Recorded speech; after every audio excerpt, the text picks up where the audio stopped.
you put the link up? I did, and we are live! How's it going, you beautiful people? I'm Cobalt GM, and we are getting ready to play the awesome role-playing game Esper Genesis by Alligator Alley Entertainment. We're in our third season, and this is episode 6. But before we begin, I have to introduce my awesome players. We have the beautiful... Wait, do we have Dark Lovely? We do. Awesome! We have the beautiful Dark Lovely! Hello. Playing Arcesian High Priestess / Princess Aura. Next, we have the awesome Alloy. Alloy! Playing our Ashen Forge Warrior Argus. Next, we have the magnificent Master Draco. Hey. Playing the Volna Hunter Rylan Brave Stride. We have the terrific Tonto Tomahawk. Hola. Playing the fire-blooded Promethean Sagaristio. Lastly, we have the Titanic Typhoon 44. I can start on the right and straight on till morning. Playing the Earthborn Human Captain Jonathan T. Archer. So, what am I missing? Aha. Shout outs. We got to give a special shout out to Steve, Felicia, Nicole, Justin, Riley, James Nash, Matt Click, the team at Absolute Tabletop, Esper Genesis 5e RPG Facebook group, Old Dudes D&D, RBG RPG, Roll20 Dad, Aaron Cameron, Belor McCracken, who else? Dave Rosser Jr., and Aiden. I think I'm missing someone, but I have to double check. Please engage that like button hard and share this video around. But with that, we're going to have Typhoon 44, aka Captain Jonathan T. Archer, hit us up with a recap of last week's episode. Take it away. Okay. Last week, as the horizon breaks out of the atmosphere of the planet, towing its cargo behind, the elation of a job well done was dampened slightly by the intrusion of, other scavengers. Threatening us. Luckily, Cynthia saw them first. Oh, yeah. Some maneuvering ensued. She tail slapped some of them. I did a nice little flip around with the ship and threw the basilisk at them, smacking another couple of them. Alloy. Well, yeah. Yeah. What'd he do? What'd he do? About a quarter of the capital ship, scaring the pants off of him. Oh, yeah, but just before he did that, our princess decided to mind mess him and scared him even more. Yes, she To did. the point that we had a few of them fly off and eject themselves into space. Beautiful, beautiful mess. After shipping a bomb back to him, don't know if it ever worked or ever went off, but hey, whatever. We decided to dock with the basilisk. The horizon on one side, Cynthia on the other, and boarded the basilisk. Had to fight the doors a little bit. They seemed a bit rusty. Yeah. But, they weren't much challenge. First thing we see is these cat-like creatures. Humanoid face, feline body, no hair. Ugly as sin. Yes. Very. Never did like hairless cats, but they had these wounds on them that were rather weird. Looked like they'd been bludgeoned to death by a ball. Things that make you wonder. As we continued through the ship, John split off to do his thing, checking on consoles and that. Yes. Let's see.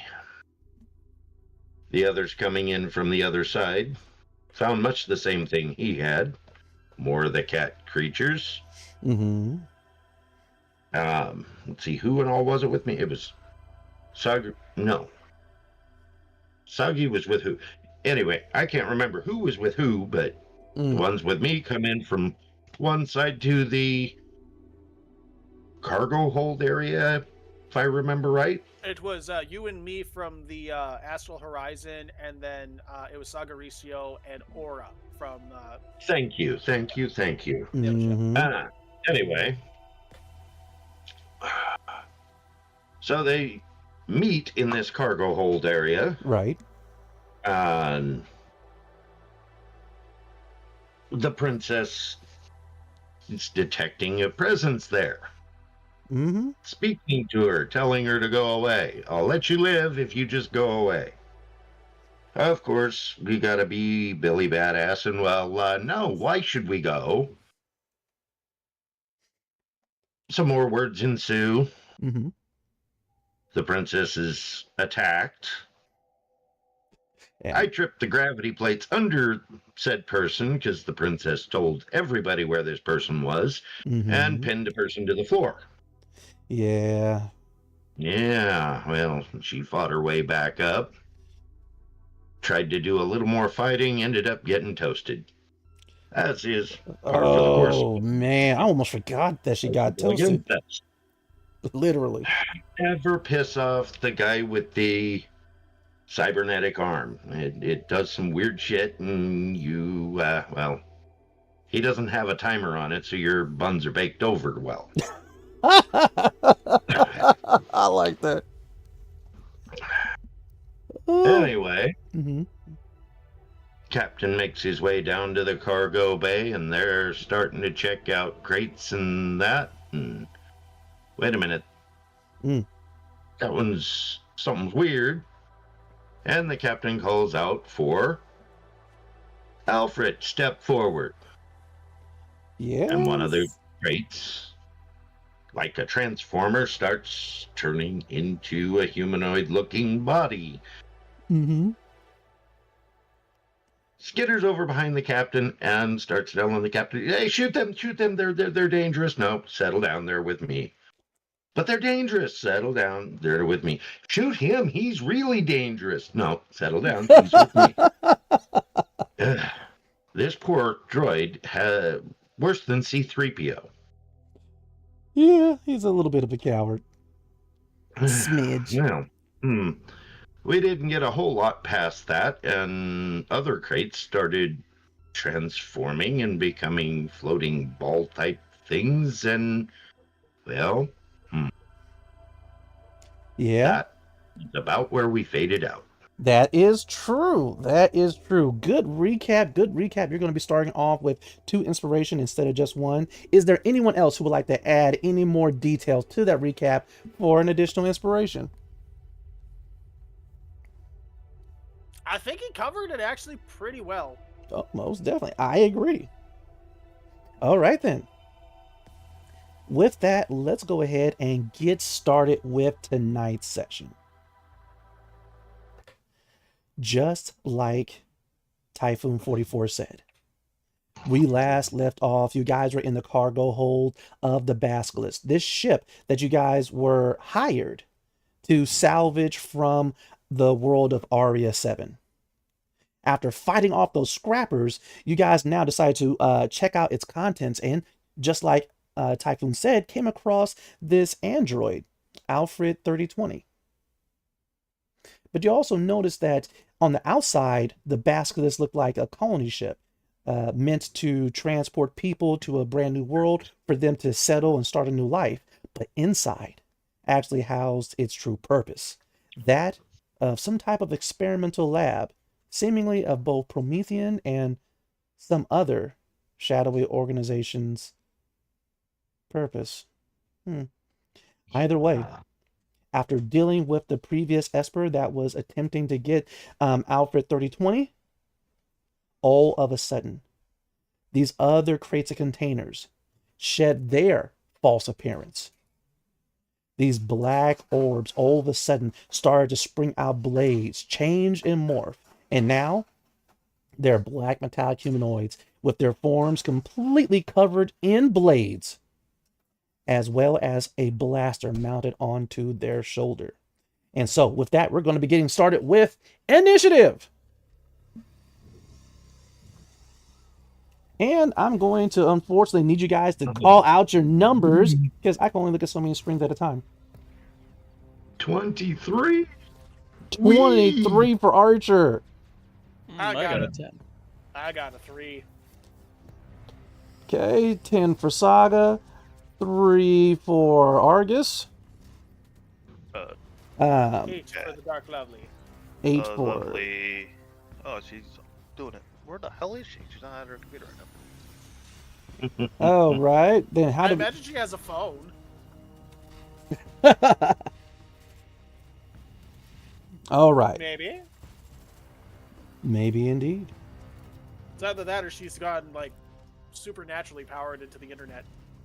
She has transcended humanity. She has That become horse the don't be Nexus. doing things, man. Right? Yeah, it wouldn't surprise me. Okay. And so right now, you guys find yourselves in this cargo hold, just like I said before. There's various containers and whatnot that are definitely easily within reach if you guys want to try to go and get behind cover. While about 20 feet in front of you is this line of 5 black metal blade-covered robots, all of them with this single red glowing eye in the center of their faces. They scan the entire area and they see everyone as a target, aside from Alfred 3020. The lucky little bastard. Good luck, guys. We don't need luck. I have violence on my side. Yes, you do. But with a 23 for his initiative, Captain Jonathan T. Archer, tell me, what do you do? Well, let's start out with getting a tad bit of information here. Does this tech and the blackness of these creatures look familiar to me? Strangely enough, no, not for these blade drones. Okay. It is black metal, but it's not that shiny black material that is familiar to you. Right. Okay. Well, in any case, very first thing I'm doing is pulling my eye patch completely off. Taking it in my pocket. You go ahead and rip that thing off, place it in your pocket, and now everyone's able to see your shiny black cybernetic eye with the red iris. Step down. Intriguing. All right. You go ahead and attempt to use your ShadowNet ID to go ahead and try to override these drones. Are you utilizing Esper power or just your ShadowNet ID and... Would my Esper power even help me in this? Not really. So go ahead and if these things were the shiny black metal, I would give you advantage, but no, it's going to be a regular intimidate check. Intimidate. Okay. Most definite. Unless you want to spend one of your inspiration points to do it with advantage. Sure. All right. Let's see what the dice have in store.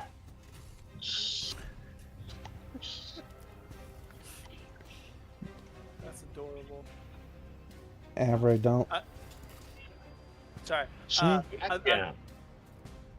I How came about a across 24? this. Ooh, 24 is amazing.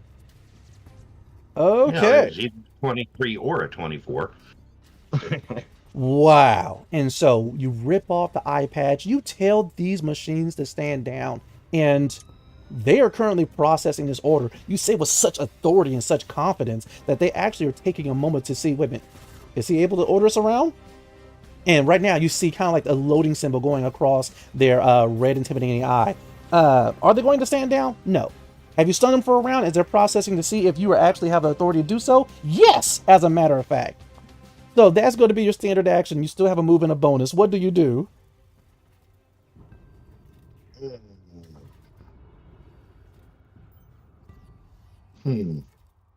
What do I want to do? Good question. While you're thinking about that, you also did notice another container when you took off your eye patch and you're currently seeing things through your cybernetic eye. This container is composed of the shiny black material that you are familiar with. And upon looking at it, your eye is able to connect with it, and if you want, you can unlock and obtain its contents.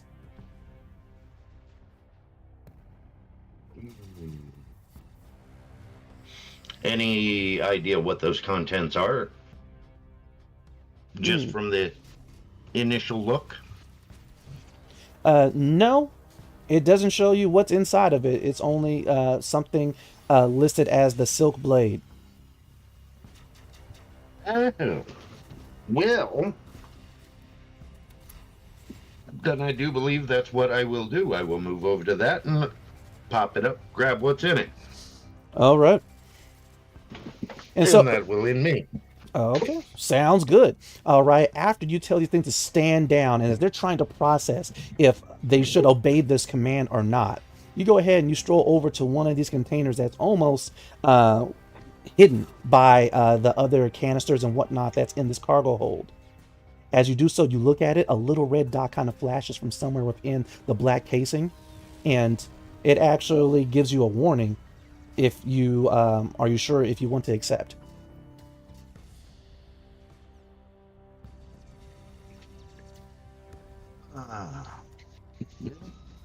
Let's see what the fates say. Okay.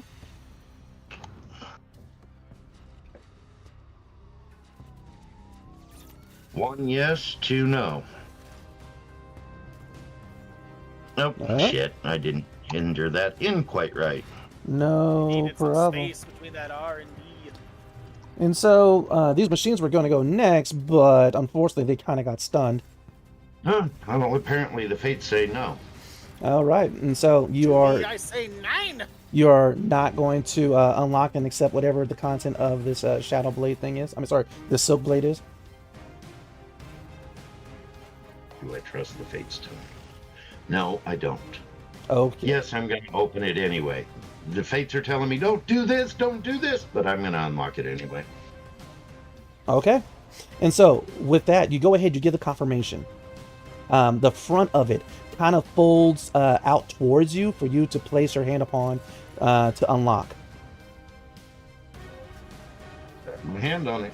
All right, you go ahead, you place your hand on it, and the panel that you put your hand on immediately begins to have your fingers, your palm, your whole hand sink into it as that plate all of a sudden slides down and this black liquid slides out onto your arm and across your entire body as the Silk Blade bonds with you.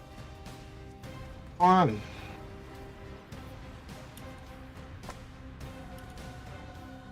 All right, with the Silk Blade, immediately it begins to feed you information about what it is capable of. And it has 3 forms. It does have the silk skin, which is effectively +2 armor, so it will bump up your AC to 16. Okay. This is a sealed environmental suit, so you can even use it to go into space.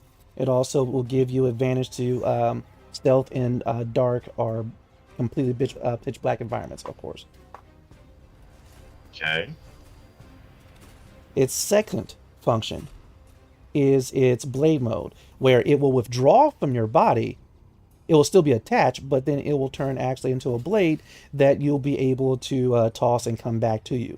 It will be doing 1d8 +2 plus your dex damage. Okay. And its last form is that of a monofilament razor whip. Ooh. Same damage, but you will also be able to trip and grapple foes at a distance. Nice. But that's going to be your turn. And right now, the machines are still processing what they are going to do. So that's going to effectively be their turn. Sagaricio. Right now, you have just witnessed Archer almost command these blade drones. Then, all of a sudden, this black gook, and you do realize that that is cutting edge tech. All of a sudden bonds with his person, and he's currently looking at his hands as this stuff is flowing around him. But what do you do? Well, since the robots aren't really doing anything right now, they're still trying to process the order. Yes. I'm actually going to take this opportunity to move up towards them. Mm-hmm. I want to make sure I'm out of range of Alfred when I do this. Okay. Ah, crud. Yeah, you know what I'm doing. Electromagnetic pulse. Are these things... Did they have any condition immunity? No, they don't got it! Alright. What is the area effect on that again? It is 30 feet. Radius. 30 feet. There's only 5 of them, and side by side, that is not 30 feet. Okay.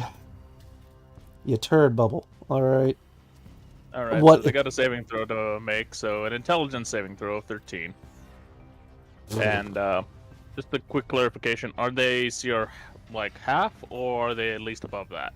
They... Crap, they're below it. Okay, so if they fail, they instantly, boom, dead. This may be an interesting fight, then. Wow! Single one. God. Alright. Sagaricio, please describe for us how you one-shotted 5 attack drones. Please, take it away. Well, I'm looking over these attack drones, very well modeled and all that, but I could tell already that they don't have any protective housing, Mm-hmm. which means they are susceptible to an electromagnetic pulse. Alfred might be. He seems like cutting edge, but I still don't want to risk it with him. Mm-hmm. And I don't think he would like me very much if I started shortening his circuits. So I go up to these robots and I'm sort of examining while they're all just sort of like huddled up like, duh. Do we take these guys' orders? Processing, processing, processing. Mm-hmm. Inconclusive, processing. So while they're all doing that, Deployed army from. Yeah. yeah, and while you're all getting gunked up, I decided to take it upon myself. Like, yeah, you know what? Yeah, I think this will do. So I go onto my arm, I start adjusting some dials, Uh-huh. and I just pulse out a nice little centralized electromagnetic pulse right there, and I watch them all just start twitching and sparking until they all just fall over on top of each other in like this dog pile. Yes. Oh, yeah. It happens exactly as you say, as they fall into this dog pile, begin to twitch and spasm, and you also begin to see things begin to heat up as you've definitely shorted out their regulators for their power core. Unfortunately, you do know what's going to happen next. Yep. So as they begin to glow a little bit brighter and brighter from the core of their torsos, what did the rest of you guys do? So, does he say anything about the regulators or anything like that? Oh, I haven't said anything about that, but I'm looking at all of them like, all right, time to go. How big are we talking? Probably best to blow the airlock and pray. Yeah. I'll get the airlock. You guys get out. Negative, Captain.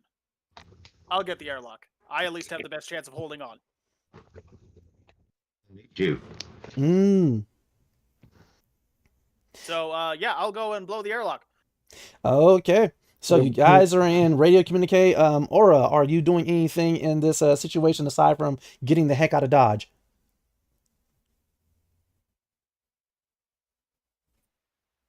Getting the heck out of Dodge sounds good to me. Right. The last thing we need is a pissed off Remus coming after all of us. Get her out. Oh, well, he's not coming after us. He's going to be coming after me. And so You first. Archer, Sagaricio, Aura, you guys hoof it to which ship? Not for mine, but I'm just sealing this new suit up. I didn't say I was going anywhere. Oh, okay. Fine. Sagaricio, where are you hoofing it to? Let's see. I'm gonna go with the princess to hoof it just short of what would be the blast radius, maybe. The ship should be fine, maybe. We're supposed to be bringing this back, so I want to make sure we bring it back. But yeah, I'm just gonna make sure the princess is fine. So wherever she's going, I'll follow. All right. Princess Aura. All right, Sagaricio's following you. Are you two just going to just get barely out of the range of the, get out of the range of the explosion, hold on to something tight as Argus is going to blow the airlock to hopefully pull, just these getting ready to explode blade drones out? You guys have Alfred, right? No one has heard of him, and no one sees him. Yep. Yeah, no one has actually seen him since the fight started. I will opt for just getting like out of the blast radius, but I'm also gonna like try to tie myself to a like not moving surface. Sounds great. All right, you head over towards the wall of the cargo bay, and they have these areas for loops for you to attach lines to and to get lines from. As you go ahead, strap yourself in. Sagaricio is more than likely going to do the same. But once again, yeah, during the slight kerfuffle, you guys kind of lost visual on Alfred. You guys have one more round before, two more rounds before these things go. Argus, Archer, what do you do? Looking for Alfred. Right. I'll be tethering myself off near to the airlock hatch. Mm-hmm. But I'm also going to plead with the Power Stone to see if he can create like some sort of barrier to help funnel the blast out if they don't project themselves out. So you go over towards the console. You hook in, and it is ready. All you gotta do is just slam your fist on it, and it's going to open up the airlock and suck anything not bolted down or tied down out. But as you're mentally communicating with the Core Stone, asking if you can somehow form a energy funnel for this explosion. You know, it's like, why? Explosions are good. Let it explode. Explosions kill us, and you lose a host. Also, isn't that the easy way out? What is the sense of having power if it's not a challenge? It's a small explosion. It's not a challenge. So, so you're saying you can't do it? Oh, I understand. I thought you were stronger than that. Go ahead and roll your deception. God damn it. It's all right. Do it. Well, hey, you got a inspiration. You can spend it to do with advantage. I know, but I'm still at a penalty. All right, fine. I'll spend the inspiration for the advantage because I hope for the best here. Oh. Well, that was a mess up, but I'll roll again. All right. And Archer, you do find Alfred. He's currently back into the form of a crate. Okay. Then I'm not too worried about him. Complete waste of inspiration. And so with that, the Core Stone goes ahead. He leaves you alone. He puts a protective force field just over you. And Archer. Fucking coward! You have found Alfred because he's the only trembling crate in the cargo hold. All right, what do you say to him before you guys are almost out of time?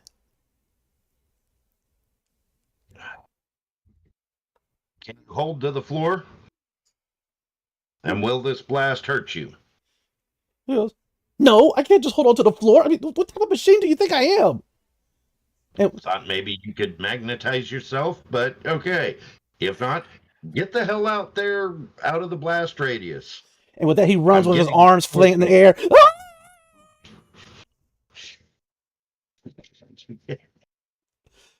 Right. While you go ahead and hunker down yourself, it seems as if everyone, aside from Alfred, who's currently running around screaming with his arms in the air.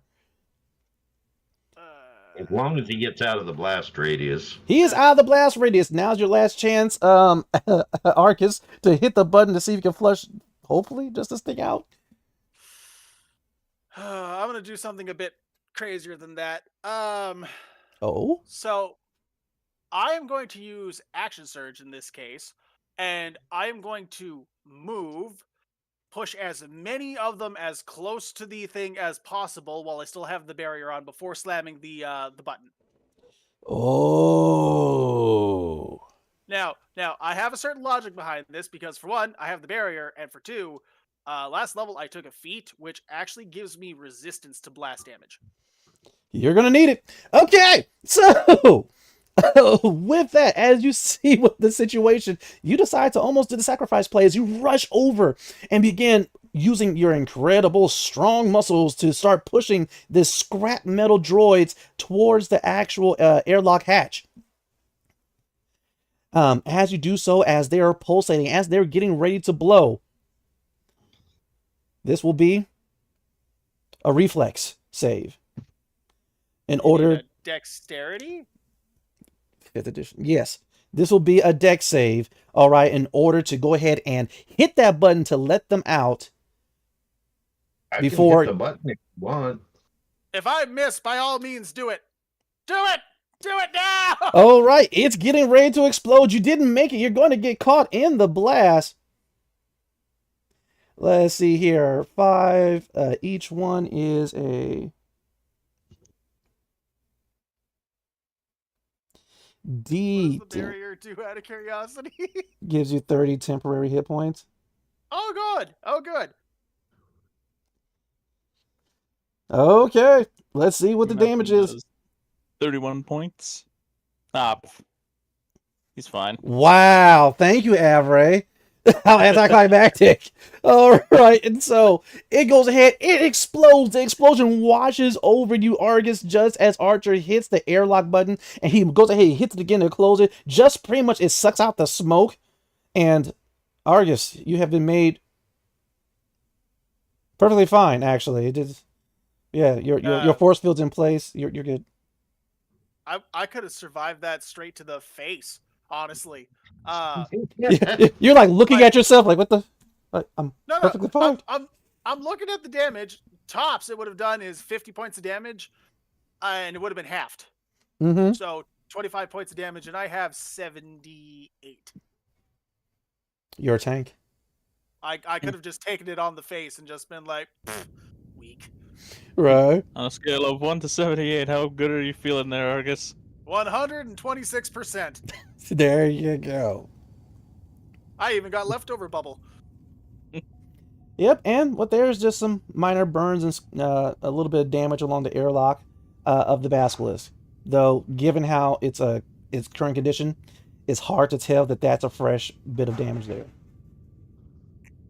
Excellent. They won't take it off of our pay. Right? No, that's more stuff that I gotta fix, and I'm already typing it into my data pad.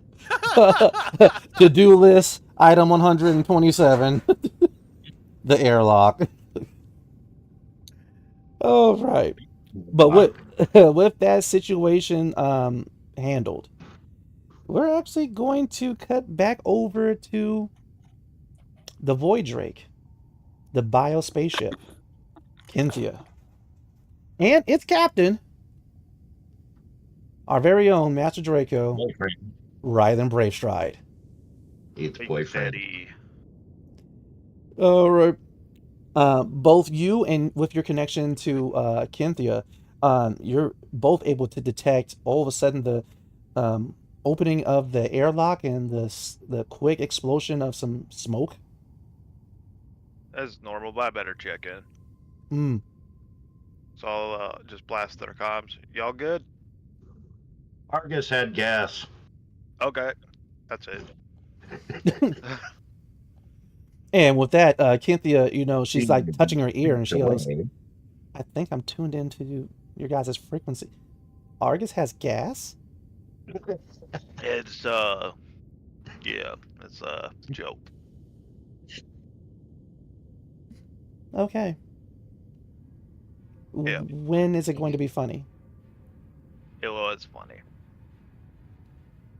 And she takes a moment to think about it. She goes, More like an inside joke. He goes, all right, now,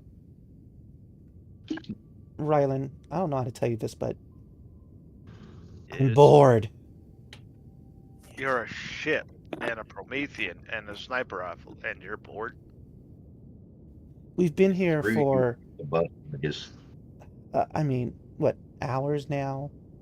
What's going on that ship? Well, they'll let us know when they're done doing what they're doing. Well, why can't we just go somewhere and they can let us know when they're done and then we can come back? Where do you want to go? Anywhere but here. Until we get everyone safely back off that ship. They You know have they're their... also the people that protected you to the best of their ability, right? You not remember that? You're talking about when I was an egg. The egg as a Drake. We were all there. And with that, she takes a moment, consolidate her memories. You're right. Yes. All right. Well, let me know when they're done. And she goes over I have towards an the. idea. Hmm. Why don't we start charting out maps and stuff? You know, you seem to be pretty intelligent, and you have cool systems on your ship. Why don't you teach me about you? And with that, she goes, "Okay," and we can Does learn that sound fun? together. Yeah, because I've Yeah, never let's do been that. this before. Exactly. And we should probably ask Tana to come up too, because she's been doing like scans and stuff, and then Jaggeristia will come and help. Like, we're gonna learn you. You're gonna learn you. We're almost on cue. All of a sudden, Tana is coming up the main walkway. It looks like she's chewing on something. You can't tell, and she is just currently going through her data pad. Just, hmm. This is so weird. Oh. Yeah. Hey, Tana, Mm. what'd you learn? And so with that, she goes ahead, she drops her food, and she goes, now look, all right, this void drake, it possesses this type of biological energy core that she's actually able to siphon energy from, collect, build, and amplify. And with that, somehow it's able to make its way out of her esophagus and out of her mouth. And she's able to create this incredible beam of destructive energy. And guess what? It's Yeah, I used purple. Well, I know you did, but the thing is, this is that same energy is what is actually somehow being shunted into her cardiovascular network, and so it provides power for the rest of her whole body, almost like the power conduits of a spaceship. And so that is fascinating because that is what we had to tap into. It's almost like giving an IV when we want to install systems, and so we can install types of systems and tap into all this incredible type of cosmic energy that she just absorbs constantly and ambiently. You know, she just does it. You know, she doesn't have to activate it or think about it. As long as she's in space, all right, she would just absorb cosmic energy, collect it, and amplify it, and we could use it for so many things. And I'm thinking of maybe some wing-mounted blaster cannons. I can agree to that, but first let's get it cleared with Saggy. Yeah. He is our professional bioship master. And with that, you know, as Tana was ranting on, you couldn't help but to see that Cynthia is like looking at her wings. And She wants to add more protections. oh, I kind of understood what she meant, but I don't want anything hanging or attached to my wings. Be more close to the shoulders of the wings. And with that, Tana's like, oh, why not? All right, do you know how cool you will look with these huge cannons? By the way, this on is Kenthia. Kenthia, this is Tana. And with that, you know, Cynthia goes ahead and goes to shake her hand, and Tana's looking. Wait. So she's the ship. And with that, Tana goes ahead. She gives you her data pad. British Stride. Do you take it? Guess I'll hold on to it and start Mm-hmm. keeping an eye on her and scrolling through stuff. Yeah, so she just gives you the data pad, goes over to Cynthia, looks her up and down, and then kicks her in the shin. And she'll, oh, that hurts! And with that, the entire ship shakes. And with that, Tana's like, interesting. Don't be performing experiments on Kenthia, please. You know, you can't do that. I'm right here. Yes. And with that, she goes ahead and slaps Tana. And Tana's like, oh, you slapped me. Oh God. He deserved it. All right. And so, I don't know why, but I'm suddenly angry. and so with that, she's like, of course I thought you kicked me in the shin. She was like, it was for science. All right. I had a perfectly good and valid reason for doing it. All right. You had no reason at all for slapping me. Do And he you goes- like being shoved in a box, Tana? And with that, Tana finally stops. Hey. That's what I thought. No one likes to be randomly kicked. What if I just walked up to you and kicked you for the name of science? And with that, Tana's like, so what would I'm the always been experiment be? curious on how far I can kick a dentist. And with that, her eyes squint. She goes, I don't recall your species having abnormal strength. I think that can be calculated without you kicking me. You sure about that? Well, we can get a proximity for me, but we can't get a proximity for her. I'm just saying. Don't be kicking, don't be just laying hands on people in the name of science without consent. And with that, Kinsia, she goes, Rylan, Yes. I already know it. I don't like her. She's an acquired taste. I don't even want to eat her. No, not. And with All that, right. finally, You Tana's like, wait, eat me? She can do that as a ship. She goes, wait a minute, let me get my suit on. I want to go down her esophagus. All right, this is going to be fascinating. All right, I got to see how the energy... No, not yet. Not yet. Hey, we just made a kitchen. You want to check that out? And with that, Tana's like, wait, a kitchen like inside of organic being? Wait, there might be nipples in there. And with that, Tana goes running off looking for the kitchen. Okay, so that will keep her occupied for about an hour. And Kenzie's like, but what is she going to do inside of me? She's probably going to scan you. She's trying to see if the kitchen actually works. And I don't know why she's looking for nipples, so... Rylan, I just don't. you're not going to be mad if I eject her, right? Yes, I would be mad. Argus would be mad. So a lot of us might find it funny, but be mad at the same time. Strangely enough, as the Promethean version of Kenzia crosses her arms, the bioship itself just kind of lays its claws and rests even more so on top of the basilisk. I'll take getting used to. Are you even able? Like, are you stuck on the ship? She goes, I don't know. Let's go over to the basilisk. We don't have the suits for that. And so finally, she goes ahead, she closes her eyes. Aura, Argus, Archer, Sagaricio, you guys hear over your comms. Kenzia goes, guys, have you guys turned on the life support systems? Is gravity there? Do I need a suit? No. Well, I think at this point, yeah, we could probably get the gravity fixed again. Life support should be, well, if it's not damaged, probably put it back on. I would say we'd do a quick clean sweep of the ship just to make sure. Affirmative. Definitely, as I'm putting my eye patch back on. Mm. Yeah, well, you go to put your eye patch back on, but it's not in your pocket because you still have the suit on the outside of you, but you do feel your silk blade go over your eye and form its own eye patch.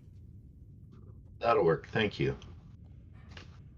Well, I guess Kenthia wants to check out the basilisk. Is it safe? Let us do one last scan before we confirm. Mm. Yeah, like it's safer now, but Hey, Sagi, what should we do with all these dead bodies over here? well, let's make sure that that they are dead, and I'll go through all of their credentials. I don't want to just airlock them out. Yeah. Catalog everything you can figure out about them before you. Okay, you Hey. hear like a shink, shink, shink, Yes. shink. Your sentient weapon, Final Wish, aka Telvin, he is like, yes, stab it again! Stab it again! No, once per. It's only a test. Can confirm they are deceased. Good enough for me. Archer, you are Uh, getting a communique from Leonero.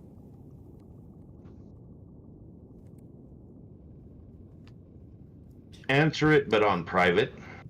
Hmm. But there he goes, hey, buddy. You didn't perchance make it to the Basilisk by now, have you? Yeah, but this thing's been heavily raided. Were What? you aware there were raiders on this? Wait. Rock. It's been raided? Wait, Yep. and with that, you see he goes to a private line on his side as well. And he goes, You're encrypted on your side, right? Yep. Okay. Did they steal all the cargo? Good large portion of it. I'm not even a quarter of the way through the manifest yet, and I've already noted several pieces missing. All right, listen, between you and me, the most important piece is that android. There's an android on there called Alfred 3020. All right, I just need the ship, and I need that android. Please tell me they did not steal the android. I'll look for him. Okay, there's supposed to be the circular rigging. He's supposed to be in it. He's not in the circular rigging. Not that I've found yet, but like I said, this thing's been heavily raided. Shit's been moved around. There's also these cat-type creatures on here. Do you know anything about them? And I'll forward him a picture of one of them. Oh, they're hideous. No. There's not supposed to be any biological things on there aside from the crew. And even that's supposed to be a skeleton crew. All right, look. Listen, I want to pay you. All right, I want to pay you. I got the Cuba right here, but I need that android and I need that ship. All right. The ship will happen definitely enough. As to any of the cargo you were looking to get, I'm not going to guarantee anything. Simply put, as I said, there were raiders on this rock. Listen, you are a very capable human, okay? Look, if you don't find an android, you got to find the ones that took it. You got to give me that android back, all right? I'll let you know. Cut the comm. Right. You go ahead, you cut the comm. Right. He does forward over that he's currently at he's actually not too far. He's away from the system. He's away from the Aria system. He's actually over on the Tavares system. Specifically, he's docked at the space station Pale Tavaria. Tavaria, okay. And he says to meet him there. He'll be at a nightclub called the Eclipse. The Eclipse.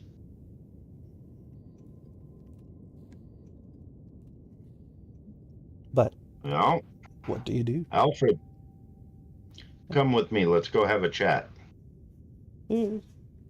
Okay. There's no more killer robots? No. Seems to be safe. We'll head for the captain's quarters on the ship. Gonna come out of nowhere. Booga, booga, booga, booga. And with that, he goes ahead. He jumps on the other side of Archer, using him as a human shield before transforming back into a crate. It should be easier to handle now. Grin at him. Funny, but not helpful. What are you talking about? We can pick him up and move him now. He slowly transforms back. That's not funny. Let's go. We're headed for the captain's quarters. Be right back with you guys in a minute. All right. He goes ahead and he follows Archer out, but he does turn around and he actually flips you off, Argus. I'll feign insult like, oh. Okay, as Archer. Yes, there's a quick scan. So far, the rest of the Basilisk is just fine. You guys are able. Well, actually, Sakaristio, it's going to be a DC 10 mechanics check to get most of its vital systems up and going again. Ooh, okay. Well, I will just pop inspiration for this one. Yeah, that's better. Okay, and so gravity, the way it's supposed to be, life support on, and with that, rather than brave stride, you finally see a smile on Kitty's face, and she's like, "We can go across now. I can feel it. Just be careful. There's nothing to worry about over there. Come on, let's go, let's go." And she's like grabbing your hand and pulling you along. All right. I'll get on comms and like, all right, we should be good to go. All right. Well, on our way. I also have something for you to look at. Hmm. You only got about an hour though until she's done looking at the kitchen. I got the data pad from Tana. Oh, okay. Wait, why is she looking at the kitchen? Oh, because Wait, do we have a kitchen? Yeah, we just made one while you guys were doing whatever. It's more like a Ah. space. It's not really a kitchen. It's just a space. I Working mean, on whatever works. Mm-hmm. But with that, Cynthia, she rushes over towards her own kind of airlock, and with that, she just carefully steps onto the basilisk, and she stops for a moment, seeing as how she's barefoot at the moment, and she's just feeling this surface under her feet, and now she's touching the walls. What did the rest of you do?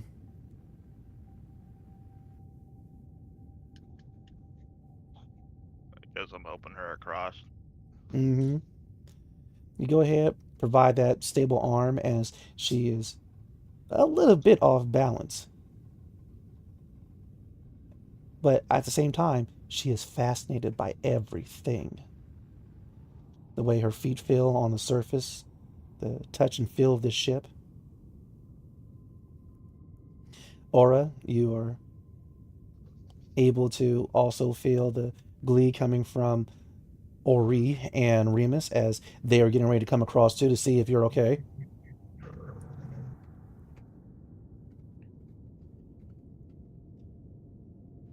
See, nothing bad happened. Your bondservant, best friend, ride or die, Kesh. She goes ahead and she tackle hugs your legs, and Remus, he quickly kind of pushes by both you, Brave Stride. But he does make sure to maneuver carefully around Cynthia as he gets to your side as well, Aura. Your Grace, how was your exploration? I mean, I didn't get made into a kebab, so that's good. A kebab? Something was trying to kebab you? What was trying to kebab you? Nothing, I just was implying something before you joined us.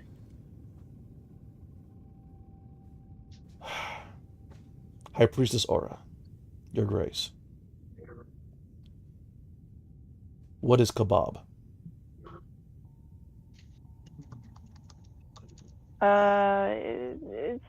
It's a type of food that is like morsels on a stick, like a series of morsels on a stick. Oh. And I'm more just making a joke of the time that I got like a giant icicle like stabbed through my chest cavity. My heart stopped. But as long as you're well, I will not have to slaughter everyone else here. With that, he goes ahead and he takes a I have position. a pretty gnarly scar from it too. It looks pretty badass. You have a scar on your chest.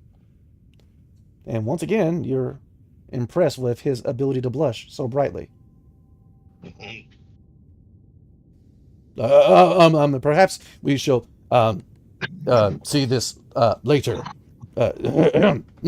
Princess, is it normal for Cash to blush like that? That's almost radioactive. It is a reaction to the different pressure inside of this cargo hold.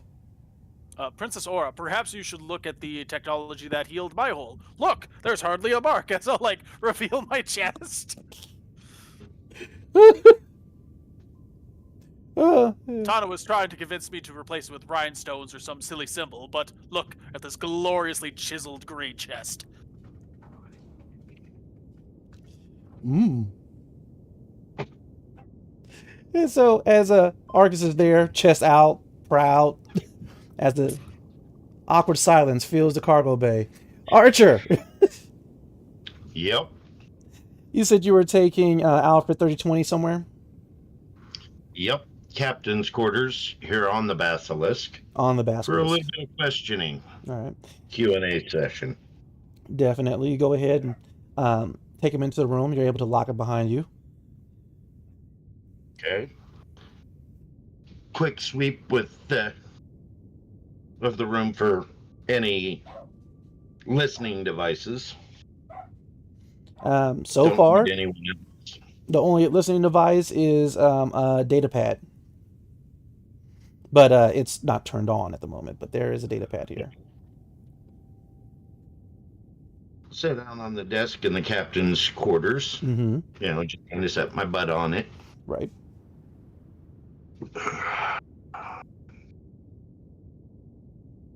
What's your purpose, Alfred? Why were you made? And with that, he goes ahead, he double checks your ShadowNet ID, and with that, he goes, I cannot tell you. Don't destroy me. I won't destroy you. You have nothing to fear from me and mine. However, I'm being paid to bring this ship and you to someone that might not be so nice to you. Who isn't Don't nice worry to about androids? The reason I need to know what your generalized purpose. You don't have to give me specifics. Oh, I'm an experimental android unit meant to house a very specific type of code. And with that, he goes ahead, covers his mouth. Beep boop, beep, beep beep, boop. Whatever you tell me stays between you and I. Why do you think I swept for listening devices?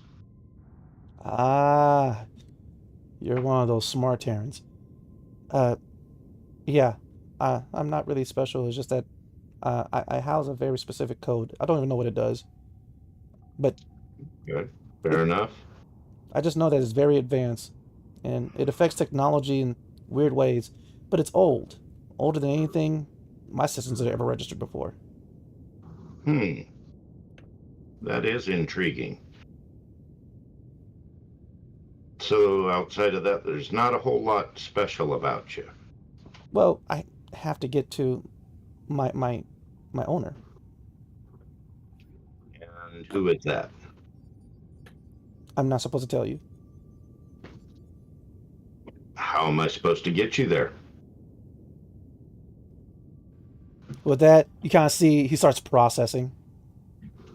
He goes, well, I can tell you anything, right? And it stays here. Yeah, between you and I.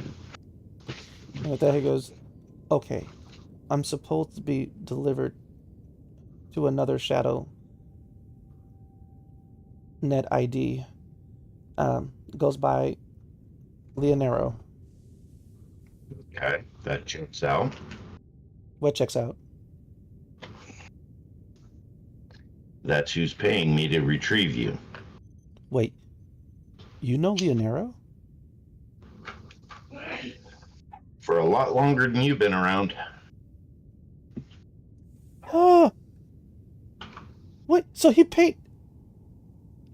Oh, my owner has come for me. Yeah, after the ship ran into problems, he reached out for help. Recovery of this nature's never been his forte. Yeah, he's a coward like me. Oh, wait, I'm not supposed to be talking about beep boop, beep, beep, beep, beep. I keep telling you what you say stays here with me. Right. But, so, Where is he? Is he aboard your ship? No, he's nearby, but not that nearby. Oh, well, let's go. Let's. We got to finish repairing this ship before we can embark on that part of our journey. Well, I mean, is there any way I could help? Anything you know about fixing this ship? Oh, I know absolutely nothing about fixing ships. Okay. Oh, I could be a step though. And with that, he goes, hey, he turns it into a crate. Yeah. And I'm sure you can hold tools and hand tools as to whoever needs them. He transforms back. Yeah, I could do that. Okay. The big Promethean with the deadly arm, the one you're scared of? Listen, Prometheans are dangerous. No more so than I am. But he's part machine. And did you see what he did to those other machines? What are you saying about machines? Okay, what type of organic being decides to just lop off a part of his organic being and replace it with machines? You don't see me with a fleshy arm, do you? History of that too, and he didn't just decide for that. There was an accident earlier in his life that made it necessary for that replacement. Oh. Trust that he would rather have his original arm back. You know a lot It just about could not him. be done. You know a lot about him, and you are protective of him. I have studied a little bit about Terran, so now my question is, Terran, how did you make a Promethean? Terrans don't reproduce like that. I didn't make him. Oh, you bought him. No. Let's just say we've known of each other for a long, long time. Oh, and I've known a lot more than just him. Oh, you're what those the Terrans call a stalker. Well, guess what? You know what? Listen, Terran. All right. You love how you love. All right. Once I understand love, I will understand why you stalk him a lot more. You're confused. I am a collector of information. Yes, on him. That's why you know so much. Mm-hmm. Wait. Captain Archer, does this mean you're going to stalk me? No. Yes. Oh, are you going to stalk Leonero? Absolutely not. Yes. Outside of business, I don't want much to do with him. For some reason, Leonero has this strong desire to reproduce, but... Not with me, he doesn't. No, you don't seem to be the appropriate gender. Our color. This is very true. Our height. Our smell. Also... And I'm all of the above. Oh, but he did give you, he gave you money to give me, so you're very much like the people he reproduces with. Stop. You are to report to Sagaristio and offer to be of any service that you can be. You can trust that he will not hurt you. Okay. But the quicker you help get the ship going, the quicker you can get on with what you're supposed to do, because the quicker I can complete the job. He goes, okay. Well, I'm glad we had this good talk. And with that, he goes ahead, he starts to leave. And, you know, just one hand, backhand wave. Right. You go ahead and give him. All right. And so you go ahead, you give him the wave, and as he's leaving, he's just Alfred 3020 is just kind of happy, and he's just mumbling to himself. He goes, "Oh, well, let's see here. He has a robot arm. Maybe I could get an organic arm." I will calm Sagaristio and fill him in that. Oh, yes, Alfred's going to be helping you. Good luck with that. And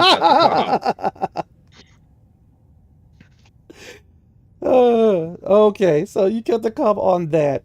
Um, when it comes to actually reactivating the thrusters for the basilisk, it's going to require two things. It's going to require someone to actually lift and align the main thruster unit into place, and then, of course, the reconnection of the power conduits. So you guys are going to, well, somehow import some type of crane, because it's going to require a whole lot of strength. I could try to use the power core or the core stone to boost my strength enough to lift it. Oh, yes, you can. Well, we could also have Kintia in ship form also move it into place. Is it within the ship or outside of the ship? The part that you're dealing with is inside the ship. So Cynthia is not going to be doing that. No, and while You many guys hands figured make that. light work. Actually.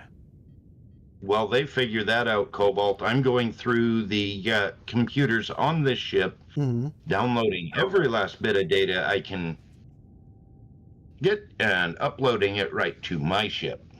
Okay. Anywhere it's been, anybody that's been registered on board, a complete list of its last couple of cycles worth of cargo, quote unquote cargo. Hmm. Every last bit of information I can collect. Sounds good. You begin doing that process. Argus, if you are tapping into the power of the Crimson Core Stone, go ahead and give me that strength check with advantage. While that is happening, Strength check or strength? Do I get my proficiency bonus on it? Is the big question. yes, you do. It could be an athletics check. Okay. While that is happening, Sagaricio, get ready to go ahead and make your mechanics check. While that is happening, 25. oh, definitely. Definitely. As a matter of fact, Argus, go ahead and describe this incredible feat of strength, because this thruster unit is effectively, you could probably fit a good 4 semis into it. Kind of just walk over, give my neck a crack the knuckles, reach down, kind of do the power squat. 1, 2, 3, up! It goes up a lot easier than you expect. Like, oh, wait. I just about fucking threw this. Yeah, it's the whole like the empty milk carton, right? You're like, oh, okay. You practically throw it behind you. Doggy, look at me! I'm doing it! Give him a good old thumbs up, and before I actually make my mechanic check, I'm going to use the Amber Core Stone, because it's probably just going haywire with all of this stuff that it could just fix. Yes.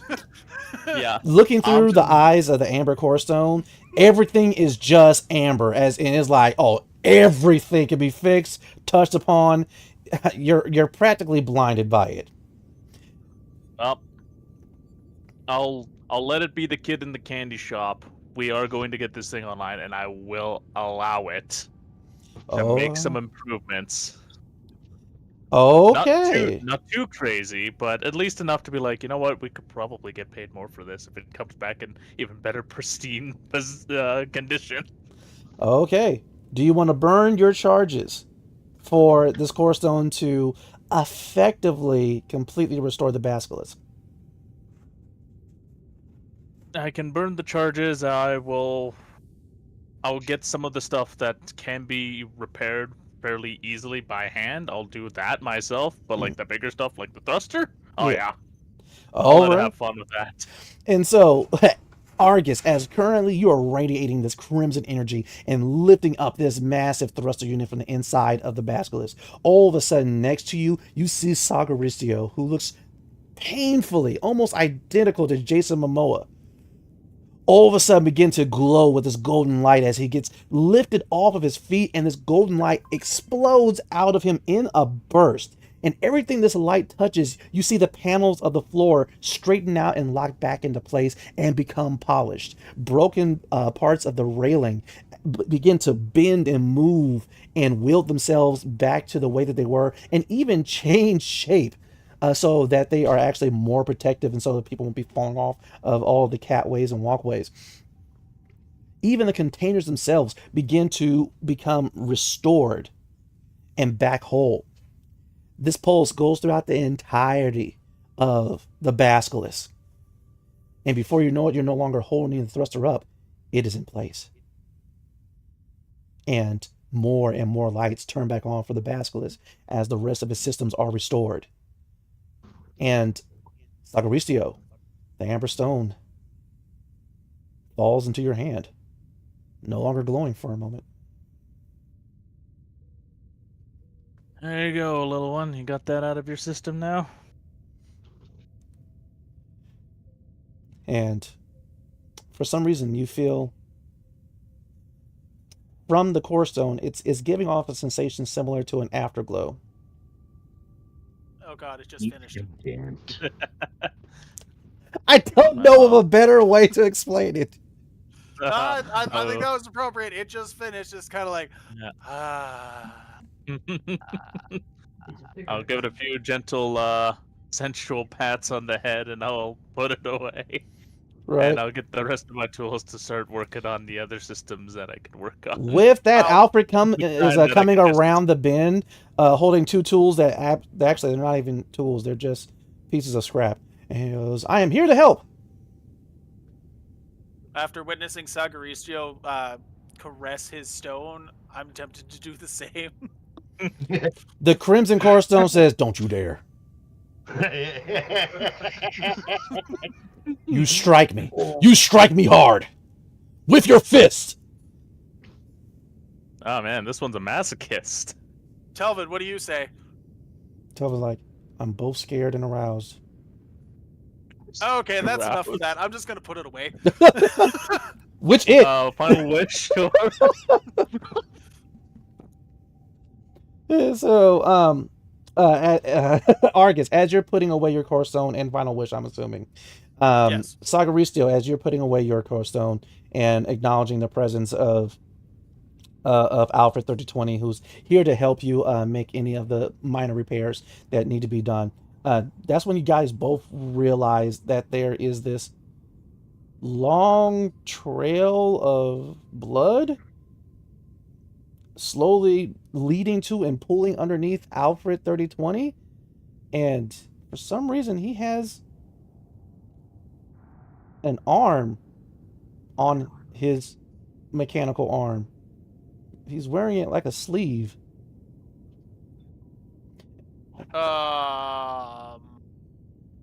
He goes, "Okay, so what are we going to repair first?" Question. Yes. What is that? He goes, "It's a tool, right?" He's looking at the piece of metal holding in his hand that you realize he doesn't have the fingers in the right fingers.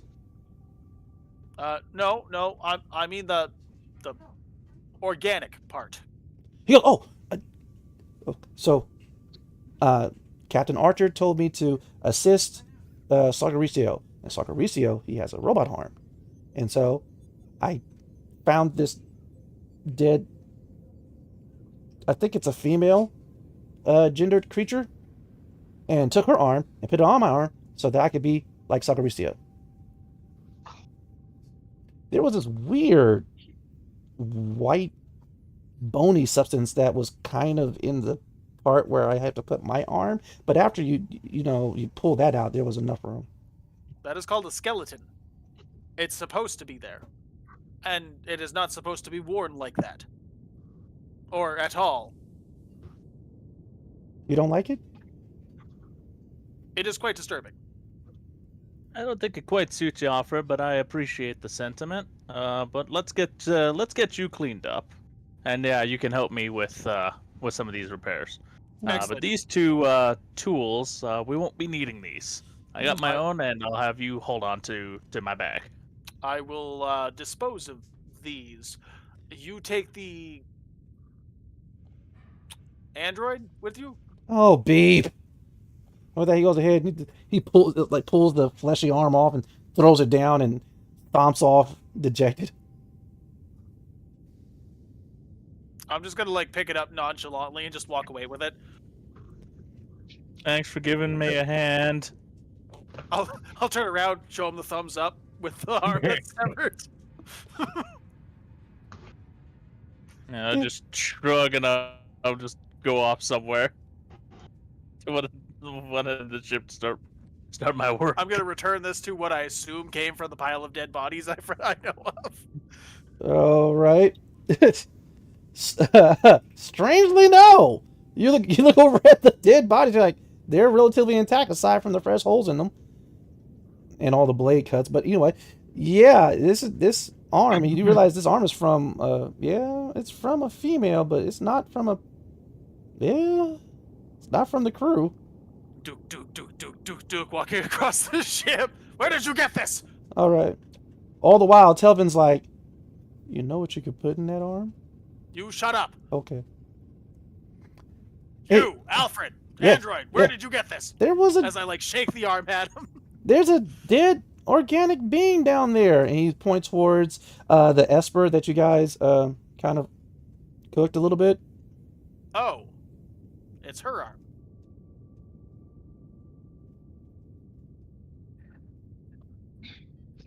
I'm actually gonna go approach Captain Archer about that. Okay. While you're doing that, Aura, you do sense a bit of disturbance coming from Cynthia, who wasn't trying to. She's on a walkway, and she kind of witnessed Alfred 3020 getting the arm from the Esper that was attempting to kill you not too long ago. Brave Stride, you too also witnessed that Cynthia is currently on the railing looking down, a little, very much stunned. Aura, Brave Stride, what do you do? Figure out why she's stunned. And Kinsey goes, did that robot just take off an arm? I don't know what the situation is on the ship, but knowing my crew, anything is possible, and that robot probably did, in fact, take an arm.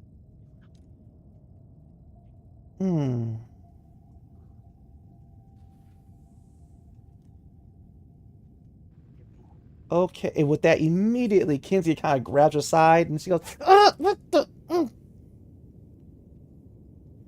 Okay, I need to get back to me. Let's go. I'll take her back. And she goes, okay, I know that little dentist is your friend, but ow! I don't know what she's doing! I'm gonna call her.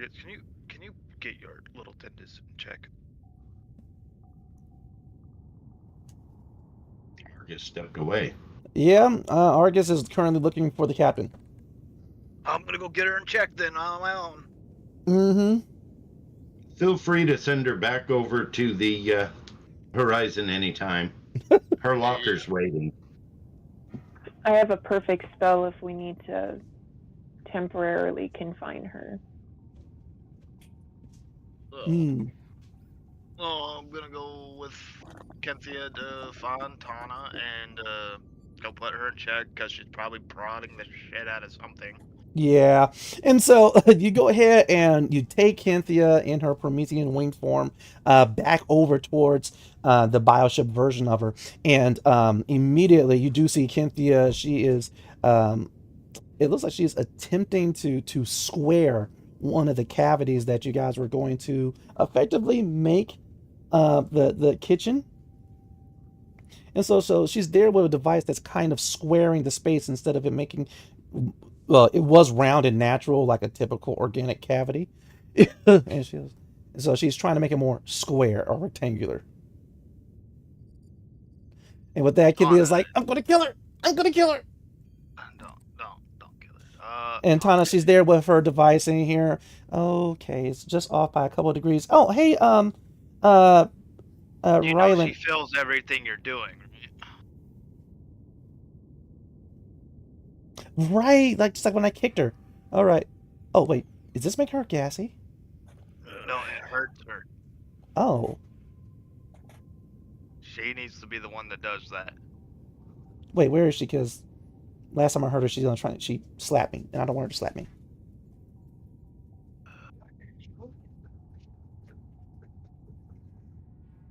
Look, I understand you're a curious creature. You like to know stuff. But you also got to remember that her and the ship are connected not just a link in the mind, but a physical link as well. I So hear whatever you. you do to this ship, you're doing to her, and whatever you do to her, you're doing to the ship. Because okay, so I wasn't listening, but Brave Strike, look. Okay. No, All look, right. look, I'm look, just look, gonna look. walk up, pick her. Look at what she's trying to have me look at as I'm still holding her. Anyway, she goes, look, nipples. Yeah, we're done here. You should, And, but it's that's- water. Water comes out. She has her own plumbing. Yeah, that's cool. And I would have found that out without being a total inconsiderate bastard. Oh, how am I inconsiderate? You told me to go ahead and look at the kitchen. I'm looking at the kitchen, and there's water.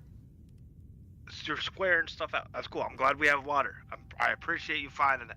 What I don't appreciate is you hurting one of our companions in the name of science. All right, fine. I will go. You are I will. unhinged. I will apologize to her. And while she's telling you this, she's like, for some reason, feeling your stomach. Why are you feeling my stomach? How How are you feeling my stomach? How many nipples do Vona have? That's it. Yeah, so I was like, I have her like up off the ground, and I'm just walking back to the basilisk. With her, like however she is fighting and whatnot. Let me complete a legit question. Argus, where are you? What do you want? Come get Tana. What'd she do now? She is scraping the insides of the ship, which is affecting Kenthea. Fine. And she's back on the nipple topic. Back to the nipple topic. Yes. It was a topic before? I've learned a boob's a topic. Anyway. I'll be right there. Thank you. I'm like at the bridge, like where we're docked together, just waiting. The airlock, holding her by her scruff, and she's just there with her arms crossed, pouting. The door's open. Arcus is standing there, arms crossed, staring at her. All right, go to your Argus, and I go back in and close the door. Yeah. Argus has 2 nipples. Yeah. You realize they serve no purpose, correct? I don't understand why they keep on putting them on you guys. What do Ashen Force do with nipples? Nothing to my knowledge. Hey, did you know that Kenthea has nipples? Not the strangest thing I've heard today. On the inside, and water comes out. Well, water comes out of one. I didn't get a chance to test the other one. Probably for the best. Come.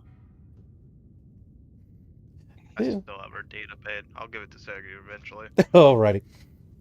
While all of this is happening, Aura, you can't help but to... You kind of sense the desire of the captain, who is currently, he is gathering information, but you also do feel his desire to quickly get all this over with. Almost as if sensing his desire and your connection to him, the Azure Core Stone is saying that there could be a way between space to get there faster. From this location to the client? With that, the blue feminine energy of the Azure Stone does materialize next to you and nods. She puts her hands together and opens them up to kind of show a sphere and a line going from one point where she creates a facsimile of the Basilisk, Kenthea, and the Astral Horizon through the sphere and out to another side where there is the space station of Pale Tavaria.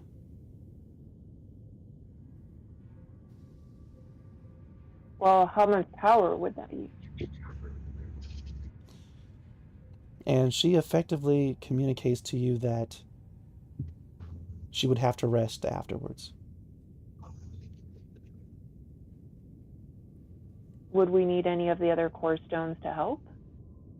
She nods, puts up her hand, and a glowing red core stone. She puts up her other hand, and the other core stones appear and float. Then she looks and she realizes that the amber core stone has already expended its energy.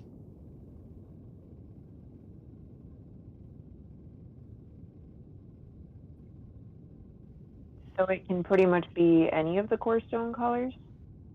She nods. Then, strangely enough, her eyes glow, your eyes glow, and you both receive a quick visage. A visage. Am I getting Spanish? Anyway, a quick vision. Yeah, visage. Anyway, you guys both receive a vision. The feel of it lets you know that it has not yet happened. But for a brief moment, outside of Pale Tavaria is another Void Drake. Before you guys are sucked back into the present. The Azure Core Stone is staring at you, a bit perplexed as you're staring at her.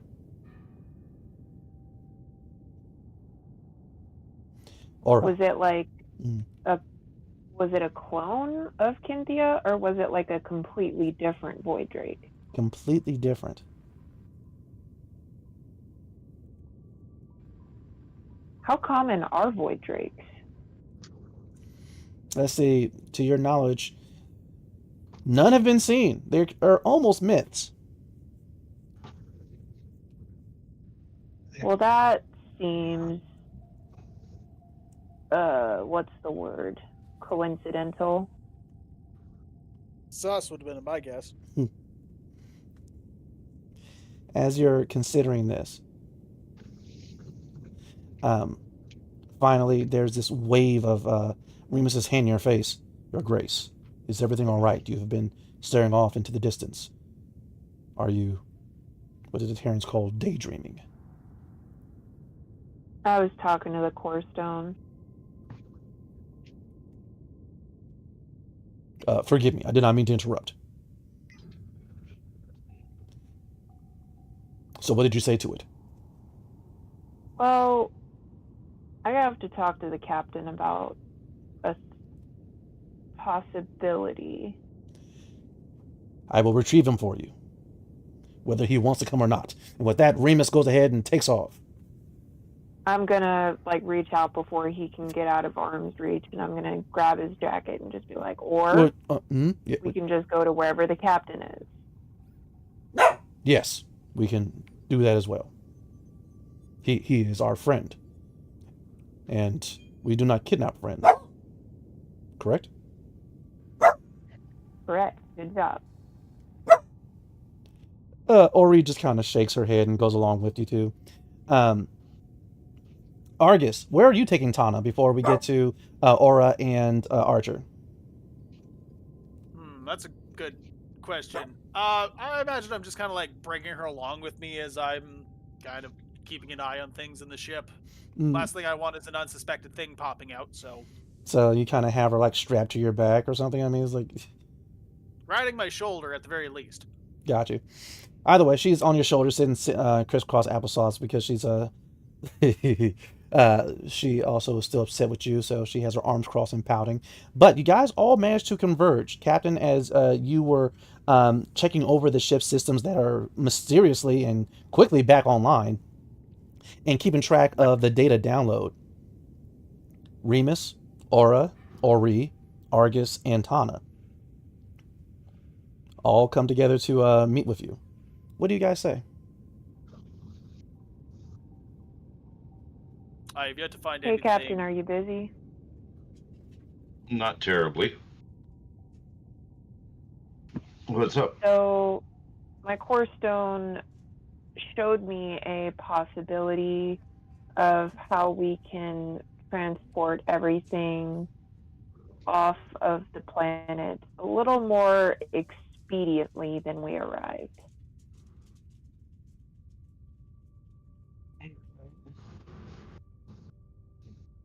Well, we're not on the planet. We just got to get this to whatever. Yeah, Pale Tavaria. Tavaria, that's... I keep wanting to think Tavario. But yeah, no. Pel Tavaria. That's our next port of call. I'm going to telepathically share the memory of the interaction that I had with the core stone, just because it's a lot easier to explain that way. All right, go ahead and use your ability to share memories. That is available to some members of the cache. But yeah, she effectively mind mails with you, and Captain Archer, you do see it. Yes, if the remaining core stones combine their power, they can space fold from where you guys currently are directly towards Pale Tavaria. Okay. How much of this memory of that interaction do you share with me? Like from start to finish. Oh, then also Okay. she shares the part about the vision of another Void Drake outside of Pale Tavaria.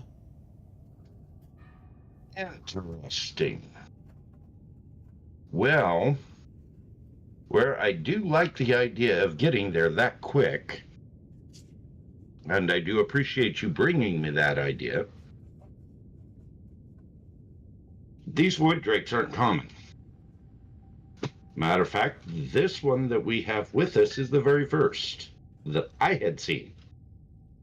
And I've been a lot of places. Mm-hmm. And your vision showing one at our destination, I don't think we better show up without those core stones powered up. I don't like the idea of popping in and not having the ability to defend ourselves. That's a good point. Trust this guy, but only about as far as I can shove him, which isn't very far. I can shove you much farther. Yes, big guy, I know you can shove a lot of things a long ways. But even Smile. you wouldn't be able to throw him into tomorrow. Well, after you said that first little bit, Telvin's just kind of like, hey. Oh yeah. And of course, like, there's a smile that spreads across my face too, but I don't say it. Mm-hmm. In any case, you're the combat veteran here, or combat trained. I'm sure you'd agree with my assessment. Indeed. Strange situation, strange creature. We don't need to be popping in without. Realistically, showing up at any destination with minimum resources is a terrible idea. Very true. However, there are times where a circumstance will rise above and we must show up in a timely fashion rather than a most prepared fashion. Right. Now, I do not feel we are in any sense of urgency right now, but Not that urgent. I need to make another call, and I'll know more about what our timeline is. Well, However, I do believe we're moving quicker than what was expected, so myself there's that. and the core stone are ready when you need me. In the I meantime, appreciate that. Tana and I will be heading back to the Astral Horizon to stay out of the way. Oh, you gonna put her back in the locker? I am not in the way, and I'm not going back in the locker. The She locker gets so short with everybody, doesn't she? It is The not my locker is fault yet that to- Valna is sensitive about his nipples. The locker is yet to be decided. However, I think me and her need a personal chat. You do what you need to do. I got you on calm if I need you. Indeed, I shall be within reach. I think a food break's in order, guys. I'll bring Jane up on the comm. Mealtime yet? It was actually, you're late. No wonder he's yelling at me. Shut up, stomach. So as soon as he's like, food, Argus's pace quickens. And with that, you see the large anthropores. Doom, doom, doom, doom, doom, doom. All right, take off for the astral horizon. Archer, Aura, do you guys say anything else to each other? Or do you wish to give me a perception check to further examine that vision?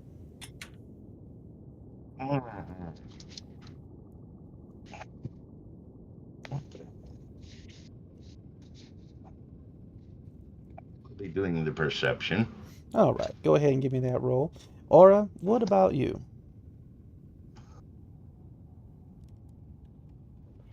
I mean, I'm just kind of going with the flow at the moment. Most definitely.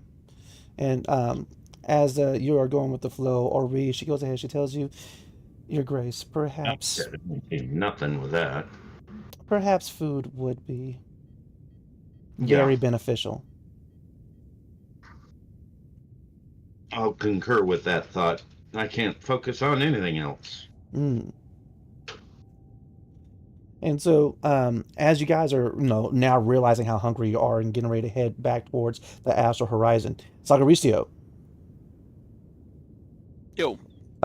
you're checking the systems, and yes, everything is back up, and you're currently updating its navigational charts, and you can't help but to see that not too far away from this Aria system, as well as the others, a very familiar planet, a very familiar system. And you're remembering what you've been called to do.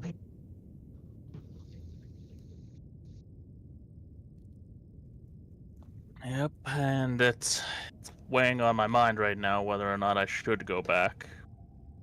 I know I have a duty right now, but it is bothering me. More so for the fact that it's been years since I've been back home, Mm-hmm. but it's also been years since anyone from home has even bothered to contact me. Right. 'Cause it's not like I changed any of my information on how to get, not that difficult to get a hold of. Right. You did change your number. Right. Like I haven't changed any of that, so. But yeah, But the Raythea system is definitely close. And a part of you does miss it. And giving their navigational charts, they also have the most up-to-date overview, sensory information of it, as they were able to pass through it to get out to this Aria system. Mhm. And that's when you do notice a heaping ton of reconstruction happening.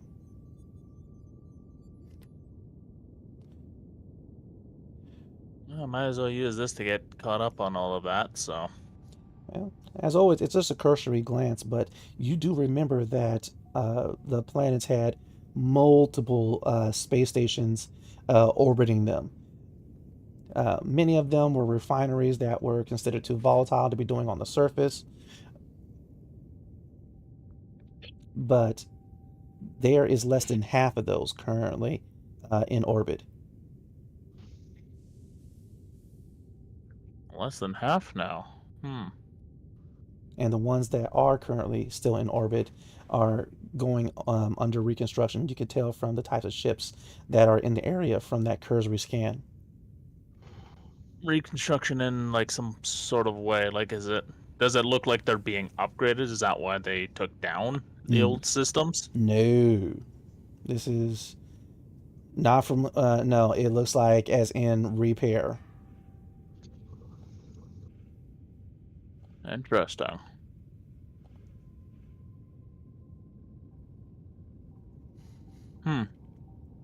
Well, since the ship does have some information on Raythea, I'm gonna. While I do some of the ship diagnostics and doing the tests and all that, I'll also use that time to kind of go over some of the changes over in the Raythea system, because it seemed to have gone by there, so there is going to be new information. Mm-hmm. Also, which weapon do you So- have on you at the moment? I would have both of them. Okay. All right. So as you're going over this information, and even your stomach is beginning to growl, you do notice on the various monitors that most of the crew are going back over towards the astral horizon, while Brave Stride has taken Cynthia, uh, who was just temporarily on board the Basilisk, back over to herself. Sending Sagi a meal break invite. I'll see it, but for right now, I'll continue pressing on. Sounds good. And so as you continue to glean whatever information you can about your home colony system, as most of the crew go back to the astral horizon for a meal break, as well as Brave Stride taking Cynthia back to the void Drake body version of herself, it is time for a in real life break. We will see everyone back in about 5 minutes.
And we are back with the Argus mating calls, but that's a different story. The players have effectively tamed the salvaged ship, the Basilisk, and with the power of their core stones, they have got it up and running. Archer is downloading all the pertinent information, and we're going to pick up with Brave Stride, who has led Cynthia in her Promethean form back aboard the interior of herself as a ship. Because right now, you guys are sitting down and she is just pissed. And she is looking at you. Rylan, okay. I understand that that little dentist is your friend, but there is something wrong with her. Yeah, she's pretty unhinged. Oh, okay. What is this obsession about nipples? All right. I don't know if it's me or if it's the Void Drake me, but I never wanted to hurt someone like I want to hurt her. Patience is the key with the little one.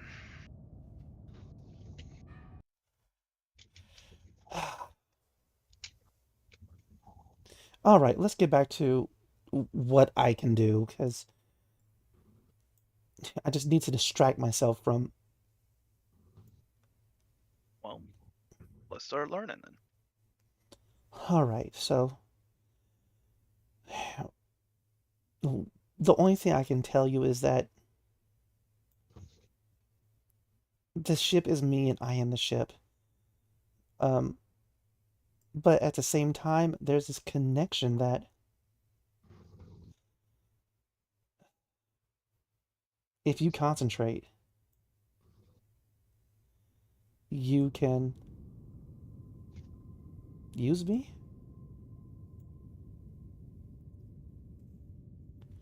Okay, this is weird. So let's try it like this. And so with that, she, kind of just, she clears her mind and she takes a deep breath, and then she puts out her hands, palms up, for you to place your hands on top of hers. I put my paws on her hands. All right, and as you do so, you almost feel a static spark when all of a sudden, when you open your eyes, you're seeing through the eyes of the Void Drake, the bioship, looking down at the Basilisk.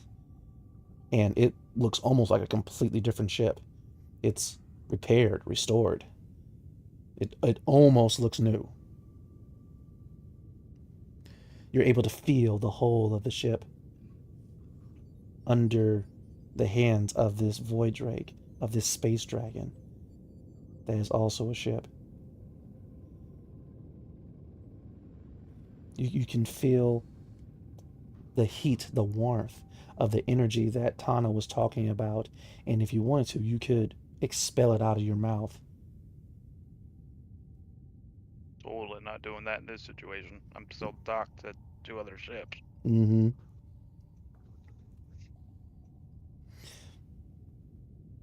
You also sense Cynthia's restlessness.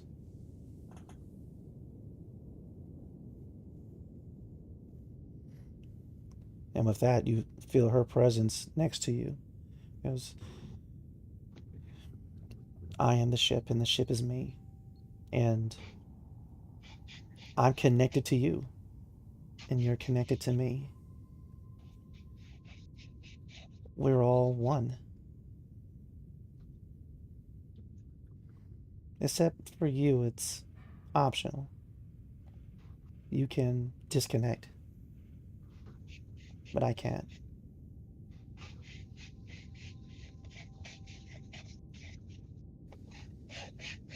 Does that make better sense? That makes sense.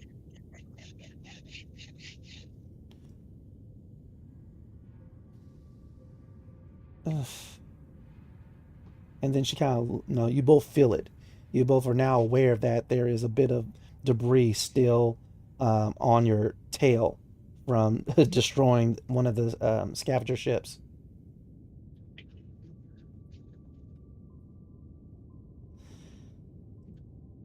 Seeing as how the Valna naturally have a tail, You know, moving it is more natural to you than it is to her, actually.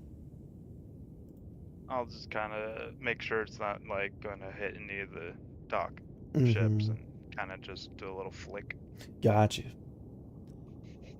And so you go ahead and you flick the tail, and she goes, "That's so weird. But I don't know how these other systems being put in me are going to feel. And I'm a little worried about that." We gotta upgrade you, we gotta keep you safe, and make things easier on you. But aren't Fix I your ship. fine the way that I am? Do I need to be upgraded? I think you're lovely as you are, and if you don't want to be upgraded, that's up to you. But I don't want cannons on my wings. I have to put things on the wings, maybe armor you up, put in sensors, things that will help you. I know you can sense things pretty well and see, but can you see those that are invisible? I Can don't you think so. detect besides how it feels cold or warm, can you detect storms coming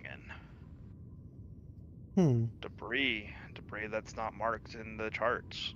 Like we just flicked out more debris that aren't on the debris charts. All right, I see your point. I mean, it's just, would you want things installed in you? If I had to. Oh, wait. And she's like looking you over, and for a moment the connection's kind of broken. You guys are back inside the void drake that is Cynthia. She goes, "Wait, what do you have in? Okay, that's rude. I'm sorry."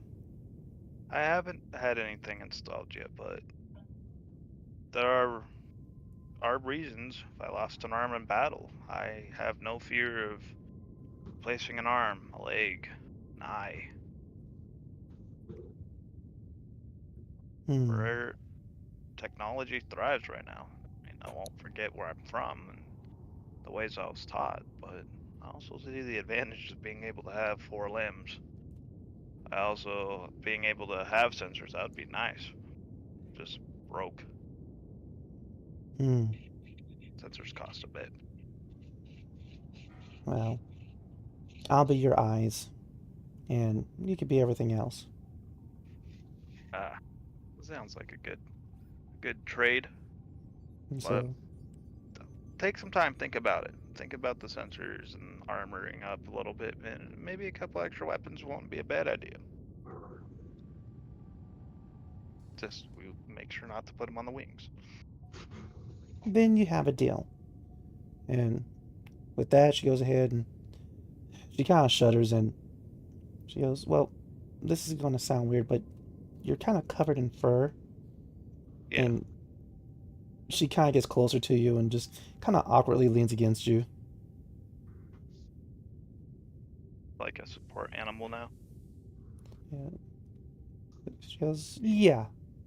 And then with that, Umbra, she kind of just shows up and just lays on you guys so that she's comfortable, but you guys are not. Bro, you realize you're still big, right?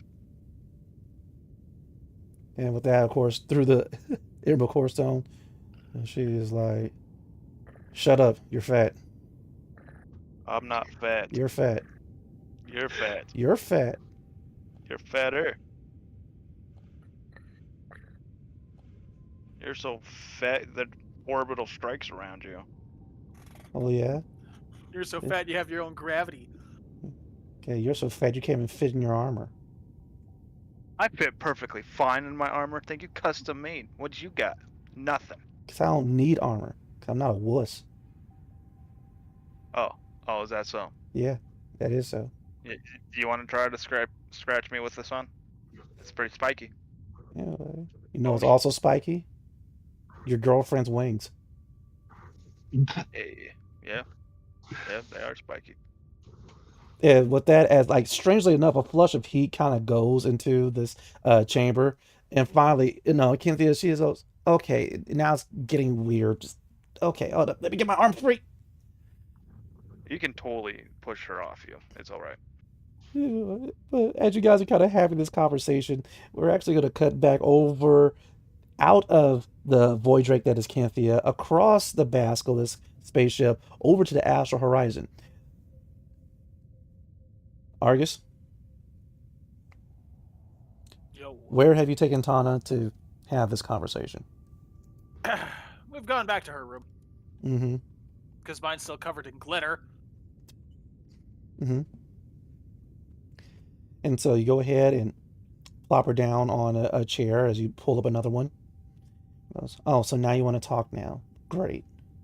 What did I do wrong now? I'm sorry.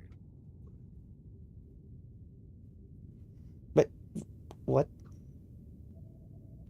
I came off a little hard.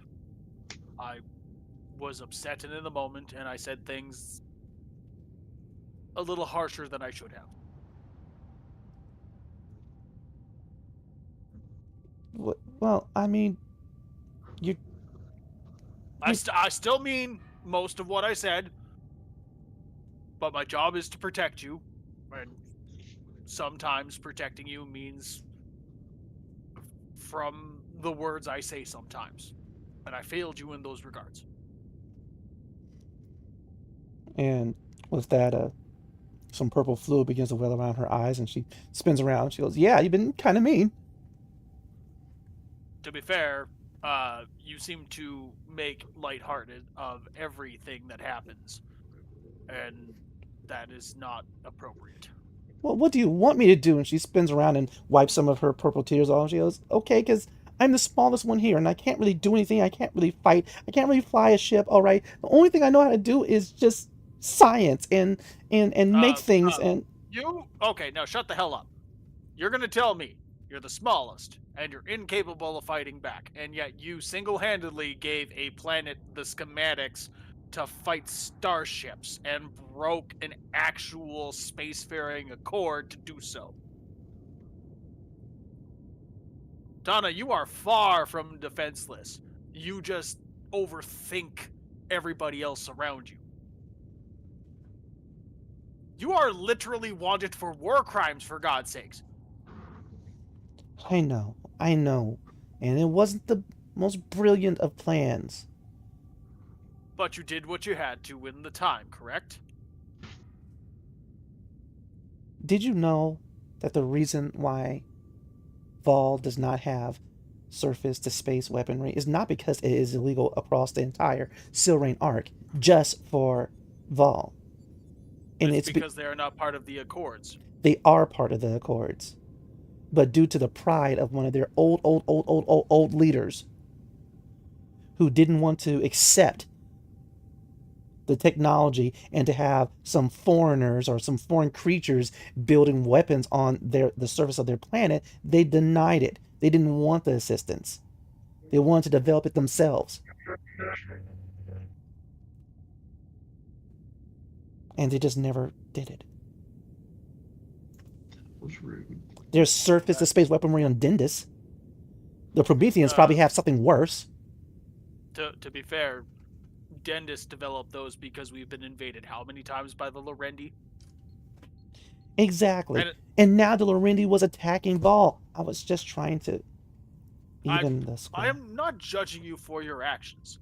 I'm just stating the fact that you are stronger than you give yourself credit for. It might not be physical strength, but you are intelligent and cunning. Although, I will say this much. I'm bad with talking with people. You have a terrible social etiquette. Well, I was told about Terran and Promethean stuff doesn't make any sense. I was told about the nipple incident. Which one? There was more than one? Oh, you only heard of one. No, there was just the one. The one that you're talking about. I'm just going to lean back in the chair and cross my arms. All right. Look, Argy. Okay, I was aboard. I was inside of a void drake. Argus. Please, I show you the respect to call you Tana, Not tiny, not anything else. I'm not tiny. I'm appropriately sized. Which is why I call you Miss Tana. I have enough respect for you and your family to maintain that dignity. I do not understand why you feel to degrade me and call me Argy, despite how many times I've told you I do not like it. Okay, I will respect you and call you Argus. Okay? No more glitter bombs, too. As in, no more new ones, right? No, as in all the ones you have currently set up, disarm them, get rid of them. I never want to see them. That's gonna take all day. Oh, How okay. many of them did you set up? That's not the issue at hand. I have a It plush... is an issue, absolutely. I can still call this one Argy, right? And she has like a plush toy of you. Yes, you can call that one Argy, but when you refer to me, I prefer Argus. I am Oh. supposed to be your keeper and defender. And it is belittling to be called that. Okay, I will not call you that anymore. All right, the only Argy is my little toy right here. Okay. Okay, so thank you. I mean, you said some really nice things, and I appreciate it. I do apologize for coming off so harsh the last time we spoke, but So does this mean that you're not going to stuff me in any boxes or lockers anymore? I'm not going to blow up anything. I'm not going to do any more glitter bombs, and I will not try to commit any more war crimes. in a matter of protecting you over anything else, I will not promise I won't stuff you in a locker or a box. I mean, we had a biological contagion, and the first thing you wanted to do was get involved, so naturally I stuffed you in a locker. Okay, fine. You can do it to save my life, but if it's not life-threatening, you better not do it again. I can accept those terms. And with that, she goes ahead and tackle hugs you. Ah! I fall out of my chair. And she goes, okay, wait, hold very still. No. No, no. Listen, you told me to do this. Hold still. Hold still. I didn't tell you to do it. Yes, you did. Yes, you did. Hold still. Hold still. No, you're going to want to lift your arm. No. Yes. Yes. What the hell are you doing? Lift your arm. Do you want a hug? No. What the hell do you want me to lift my arm for? To take off this glitter bomb. There's a... Take it off. Take it off now. I'm trying to. You won't. Lift up your arm. That's what I've been trying to do. I've already lifted the arm. It's been on your armor for about 2 weeks now. What the hell, woman? It was going to be hilarious. There's like a slight fluctuation of red energy from me. And of course, the Crimson Cornerstone was like, you can blast her through the ship right now.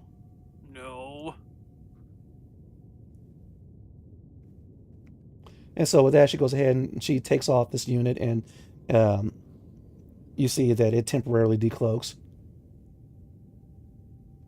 She goes, there. Get rid of every one of those.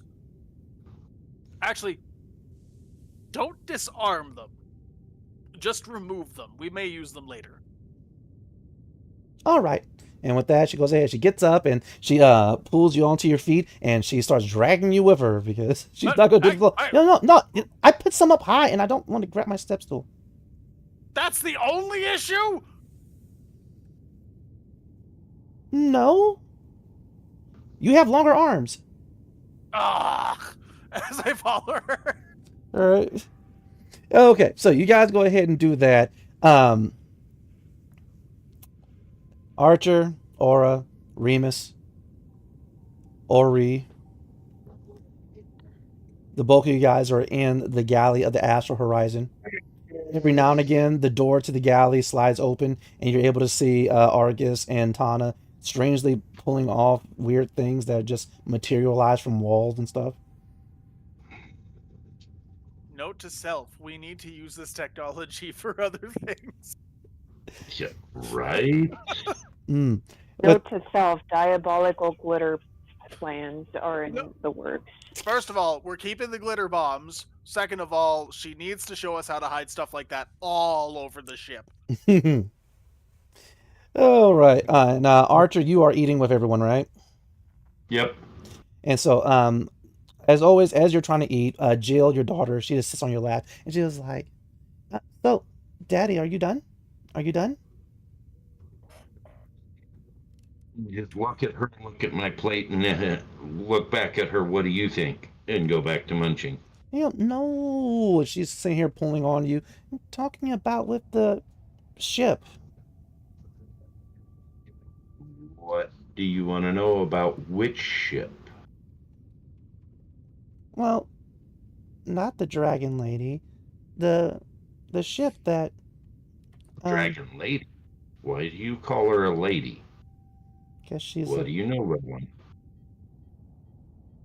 Well, she goes ahead. She goes, "It's a lady dragon. Don't you under?" How do you know that? Okay. She goes ahead. She grabs your face and just turns your face towards her. Okay. So, Daddy. Okay. Okay. Boys have penises and girls have vaginas. Yes, I'm well aware of that. And that's a lady dragon because it has a vagina. That's And with that, you hear Jackson kind of spit out his food. just kind of ruffle her hair a little bit. That's very observant. She's got a vagina. But when were you looking? I wasn't looking. I just know. And that's the part I want to know. How do you know?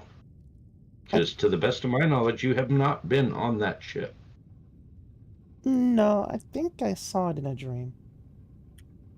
Dream? Mm-hmm. Tell me about it. Well, there's this dream where there was this lady dragon and there was this boy dragon and they didn't like each other, and then there was these black things. They were like spiders, and the spiders were trying to get the boy dragon, and everybody was sad.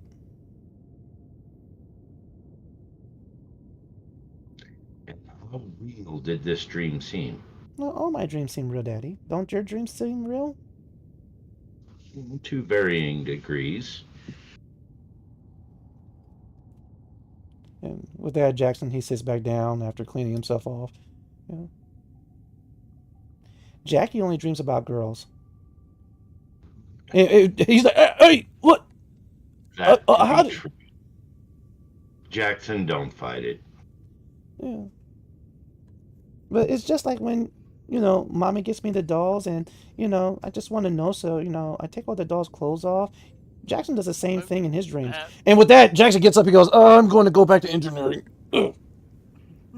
Jackson, before you take off to engineering, Jackson signing off. I want you to report over to the Basilisk. You'll be at the helm when we take her in. What? You're going to let me pilot the Basilisk? Yeah, but you're to stay right on my wing and follow my coordinates precisely. What? Right. Yeah. What the fuck? Wait, are we keeping it? Is this my ship? No. Is this? Oh, okay. And so, we're being paid for. No, we're not keeping it. all right. But you are going to pilot her over to the drop. Oh, all right. I'm going to go over right now, get familiar with the systems. It's going to be great. Thanks, Dad. Keep your hands on the controls, not on yours. He goes, right. And so with that, Jill, she just kind of turns to you, "Daddy, how come Jackie's always wrestling with the naked girls?" That's something for you to figure out in what I would hope to be about another 15 years. But that's so far away, Daddy. Why can't you just tell me Yeah, I now? know. And It's a Jane's in the lifetime. same area. She's just loving this. Right?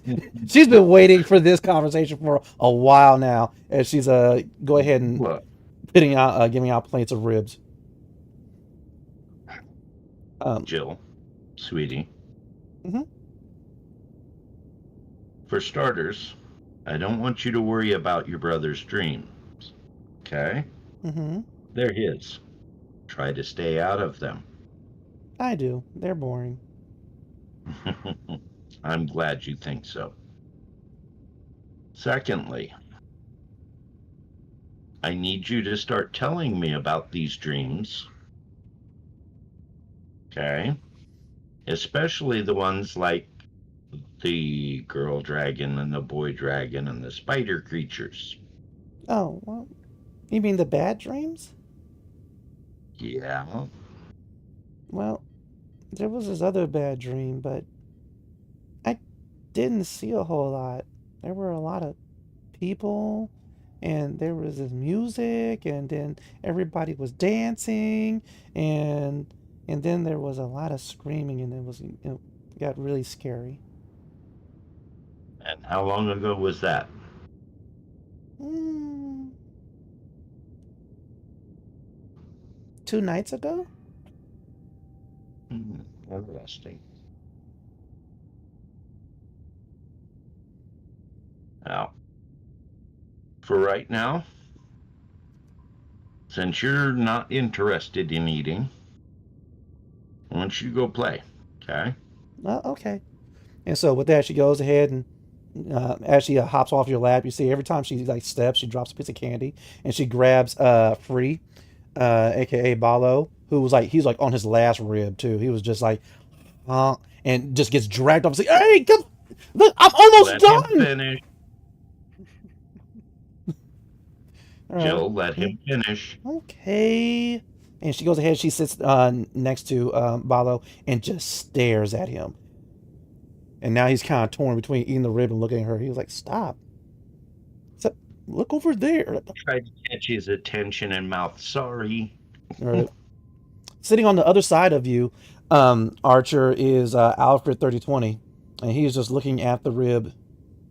He goes, "So it was wrong for me to wear this, but it's okay for you to put it in your mouth."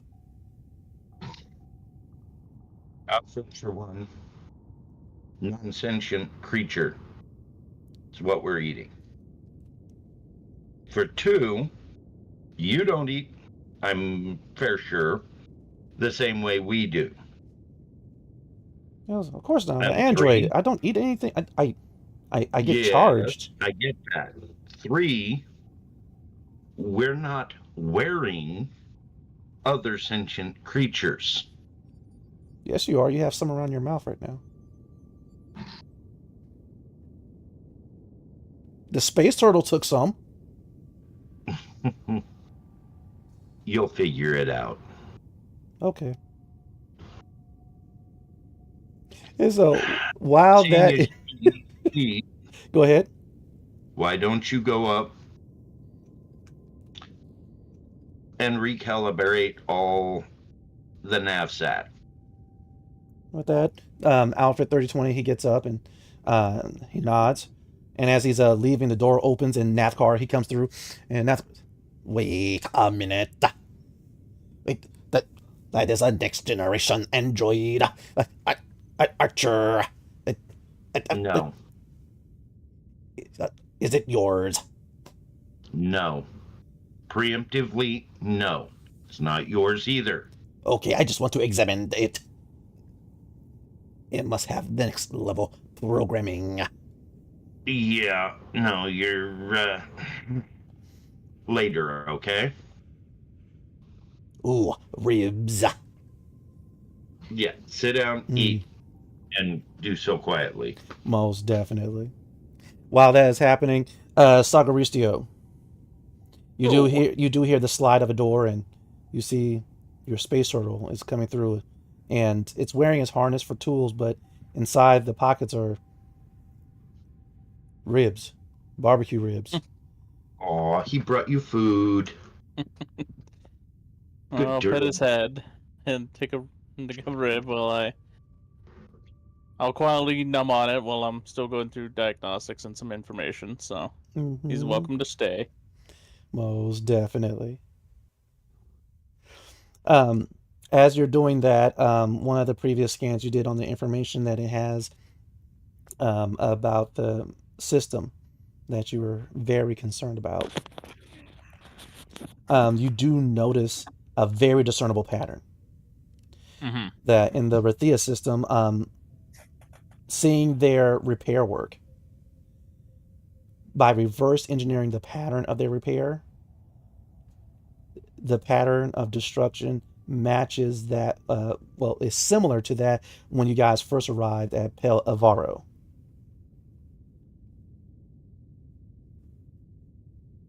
Oh boy.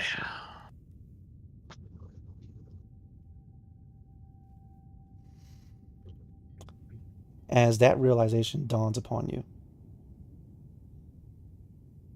all aboard Kynthia, Brave Stride, your Promethean Kynthia has fallen asleep upon you, snuggled in your fur. And unfortunately, Umbra has fallen asleep on the both of you as well. Crush on you. It is a very warm feeling. Tell me, what do you do, Brave Stride? How long have they been asleep for? So far, about 15 minutes. Probably use the rest. I'll just start bringing screens to me if there's like holographic projections. Mm. And so that's when you look around for some type of holographic projection, and like you don't really see too that's many of them, but you do notice if you close your eye and kind of concentrate, you can reestablish that connection with the ship. I'll do that. And as you do so, for a brief moment, you're kind of jarred, as without the filter of the conscious Kynthia, it's almost kind of freaky that there is this thing attached to your chest and you feel it tugging against you, and you realize that's the airlock of the connection to the basilisk. Okay. Man, she is a trooper for having to handle all this weird feeling stuff. Yeah.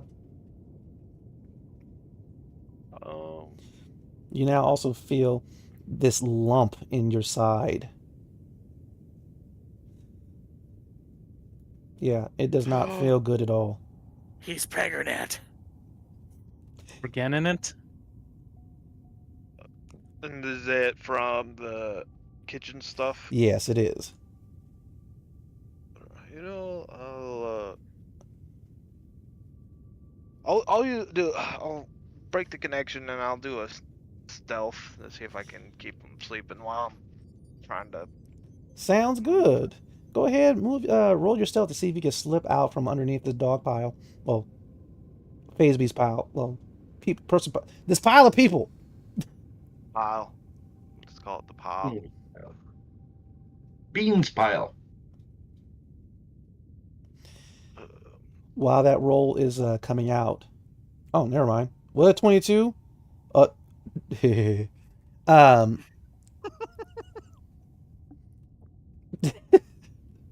Jill has confirmed that is not true, Argus. Anyway, Brave Stride. You do not disturb them at all. All right, as expertly you slip out of them like a fart and head over towards the cavity that was being shaped by Tana.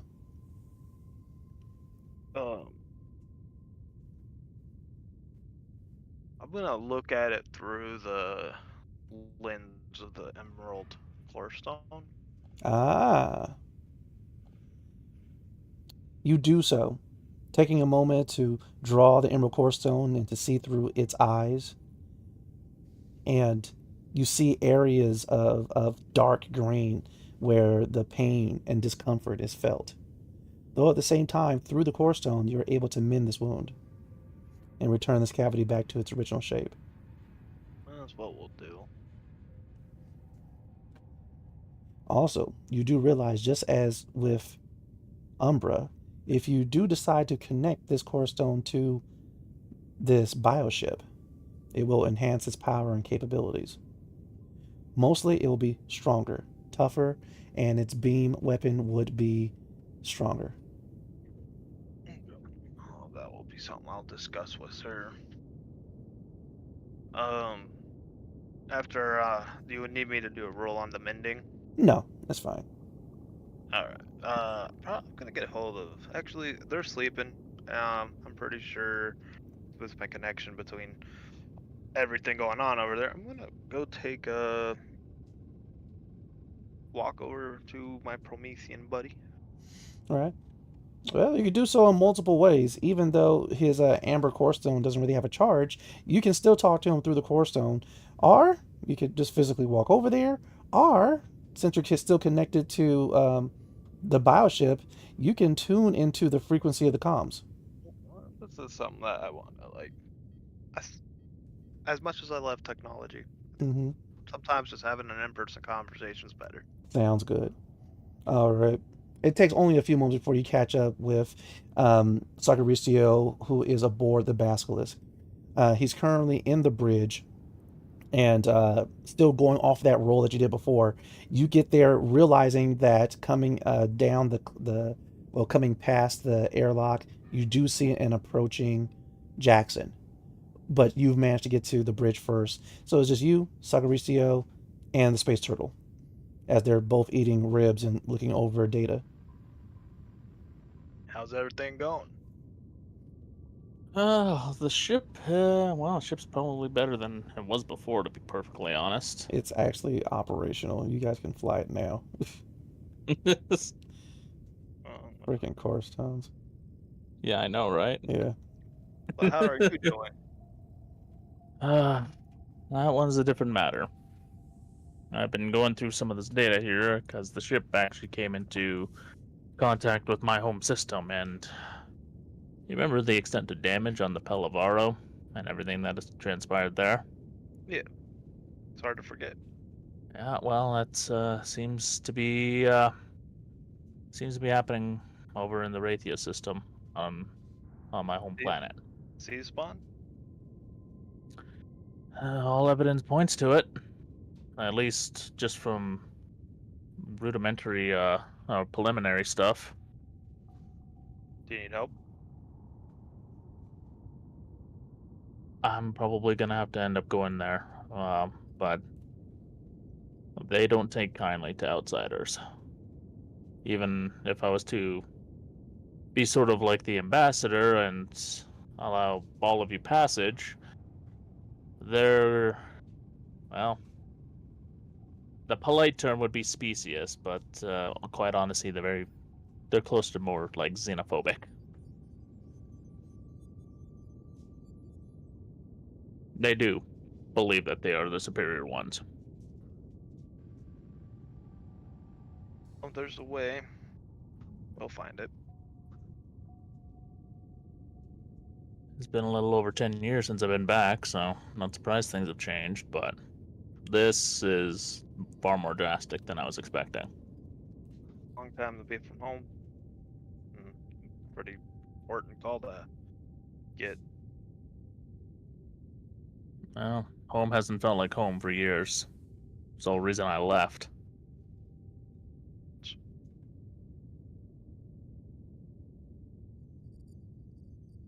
Well, you have my claws at your disposal. Just let me know. Thank you for that. It's getting there is the problem. Like I said, I could probably get some of us, if not all of us, there, but it's going to be heavily scrutinized and under surveillance pretty much the entire time that you're there. That's if they even allow you to surface. Well, no. I guess that leads to a couple questions, because we still got to deliver this junk, right? I guess it's not so Yeah. junk anymore. Not so junk anymore, yeah. We still got to deliver this. I still have that obligation, so. And I'd like to see it through. But I don't know where it's being delivered, so I don't even know if we're even going by there. Alright. Guess we're both in the dark on that. Here's this data pad from Tana, by the way. It's everything she learned on Kenthia. Well, I'll take a look at it. And then I kind of had an inspirational idea to evolve Kenthia without her going through pain. Well, there's ways of doing that. It would take your core stone and my core stone. I would consistently have to heal her as you did the modifications. That makes sense. She feels everything, but there's a lot of information there. I just haven't gone through all of it. I just learned I could connect to the ship like Kenthia does. Mm. You're the one with the deeper connection to her, so. I think all creatures deserve to have some type of bond, and I'm just at loss what to do with this one because she's also a Promethean, a ship, and a gun. Well, it's when it comes down to genetics, it's kind of weird how we managed to work all sorts of different things. Like it's her being a void drake. It's a part of one of the failings of the chrysalis process. Although you can look at it as another way. It's a different path. I don't usually like to see it as a failing. I like to see it as a different way of living. I can't see her as a failure. Unique, but not a failure. Well, it depends on who you ask, too, because if it was any other Promethean besides me, it would have been seen as a failure. Well, Bro. I guess except for Arcaticus, but Mm. his was a different admiration. Yeah. I didn't know what to do with that man, to be honest. Well, when you're holding on to basically the cure of the galaxy's worst pandemic ever, Mm. that transforms people into monsters, and you've been holding on to the cure for it for 20 years. Yeah. I actually had a question about that. Oh? Well, we have a cure for it now, but what about a booster to prevent it, like preventative measures? That's why I made copies of it, and I left one with Brooke. I wanted her to take it to whomever she decides, like her higher ups and in their guild, the science, and figure out what they can do with it. I would rather have 2 of these cures going around rather than just the one. And this is a sort of preventative measure to ensure that nothing like this perpetuates. Pretty bad.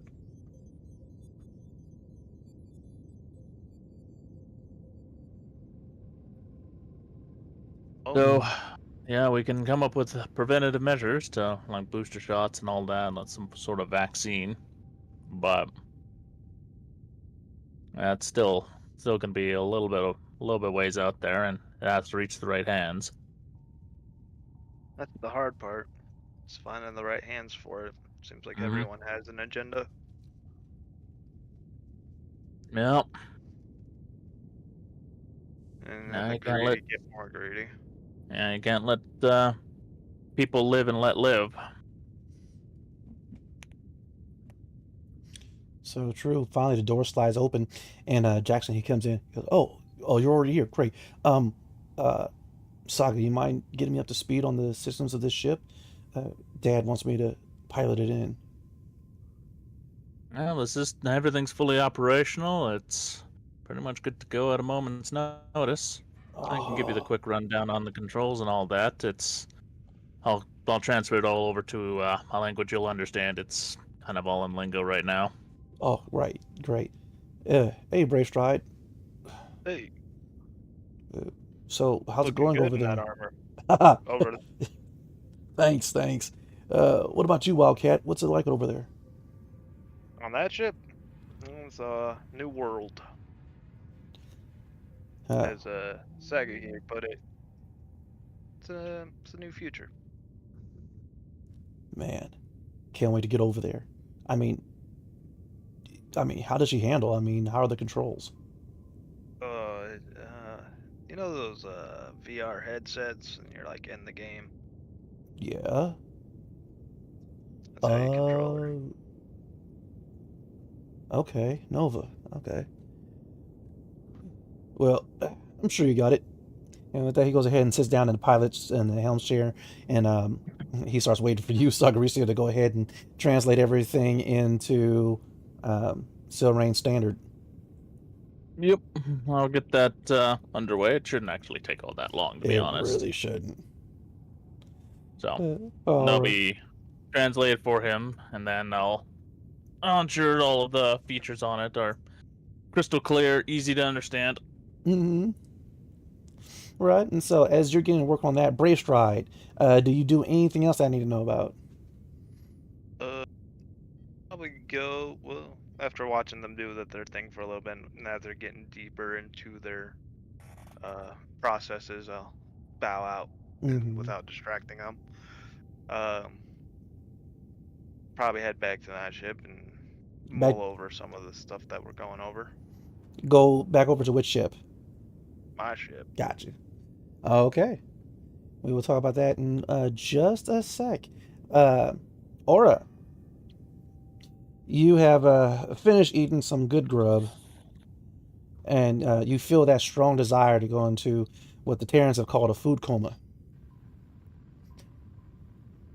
Unfortunately, so has Remus and Ori, though Remus is, of course, fighting it. He still has barbecue sauce all over his mouth. And you see him kind of leaning and nodding off. But tell me, Aura, what do you do? Hey, if anybody needs me, I'm going to be taking a nap. Before you go, would you mind spending a little bit of time with my little one? She seems to have some talents. And maybe you can help verify them. Possibly even help guide her to using them. Well, it would make perfect sense why she's able to get into such an unreasonable amount of mischief. Yeah, there is that. And she's telling me of dreams of the ship, Kynthia. And she seems to know things. And I need to you've got a little Esper. Yeah, well, some of what she just relayed to me bothers me. And if there's any way you can verify and tell me what you think, I would definitely appreciate your opinions. Yeah, I'll go hang out with her for a little bit and kind of get an idea of what's going on in her little brain. You. All right. Shortly after that conversation, Aura, you do run across little Jill. She's currently skipping down the halls of the Astral Horizon. Every now and again when she skips, though, she does drop like a lollipop or, a Tootsie Roll or something, another piece of candy. As she finally comes to a stop, she goes, "Oh, hi." Girl, you ready for some princess time? Princess time? Okay, I can be Princess Candy, and you can be Princess Pretty. Sounds good to me. Ooh, and Free could be Princess Brave. Free! Right? And she starts running. Free! You hear her Free down the hallway. No, not again. No. Right. Within moments, you guys find yourself in Jill's room.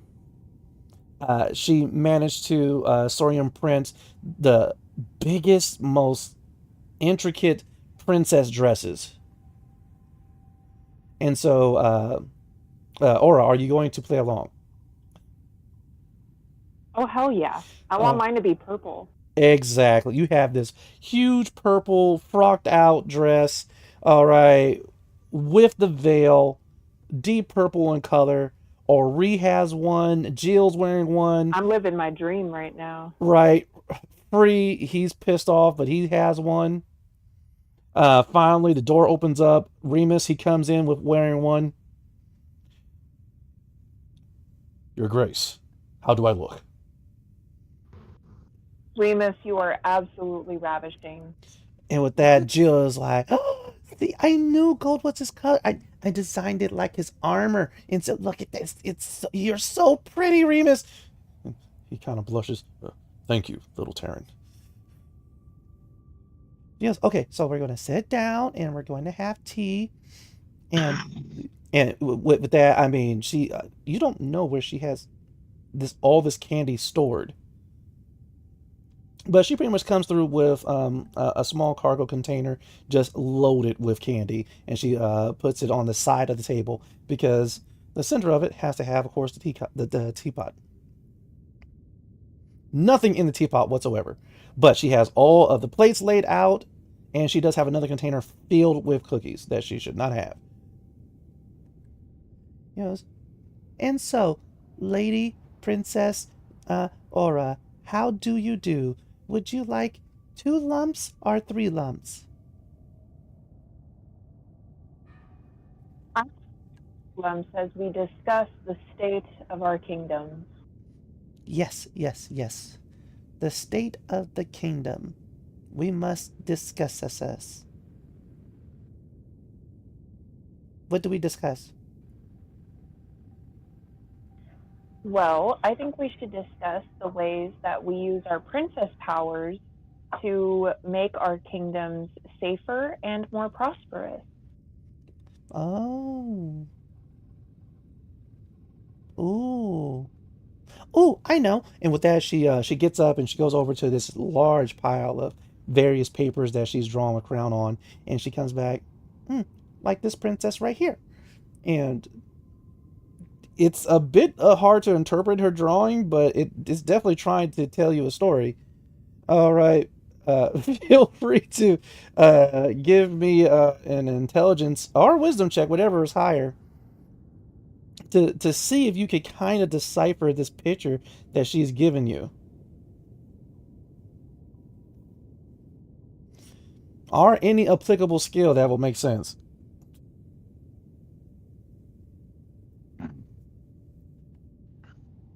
I'm not quite sure. Me neither. So just go ahead. You're like, it's like, she's like, give you the picture. She's just waiting for you to say something about it, and you don't know what to say.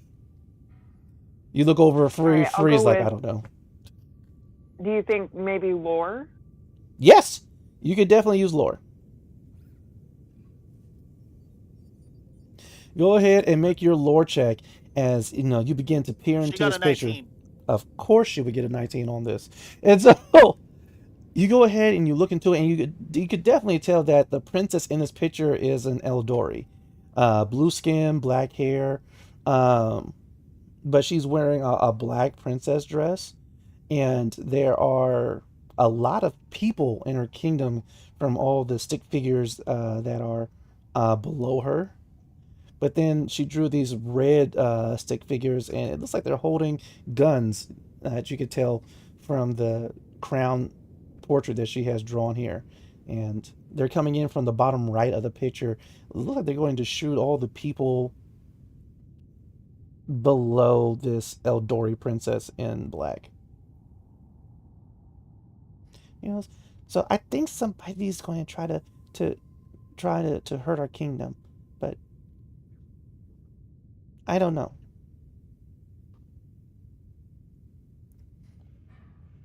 Oh, wow. And what princess powers did you use to figure this out? I don't know. I just saw it in a dream.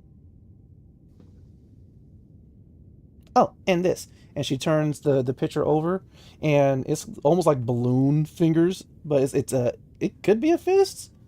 But she drew it all in red with a red circle around it. She was like, that means... So it's a red fist with a red circle around it? Yeah. And she goes, well, it's almost a full circle. It looks like she kind of messed up at the bottom of it. But she goes, this means that they're bad. Does that remind me of a symbol that I've seen before? You have seen it before. With a 19, it's very close to the insignia of I don't say intergalactic, but of a gang that has chapters all throughout the Silvering Arc called the Omega Fist.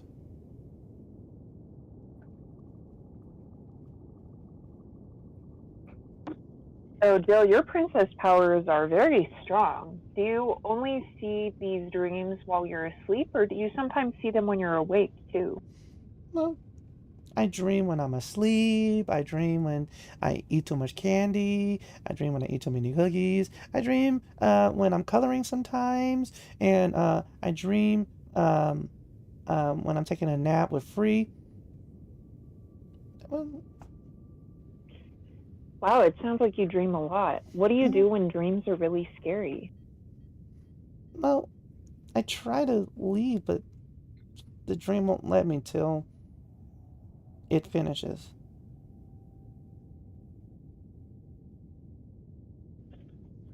I think that sometimes when I have bad dreams, it helps me a lot when I'm able to talk to people afterwards so that I'm not alone in my fear. Do you think that you would feel safe to talk to me about your bad dreams?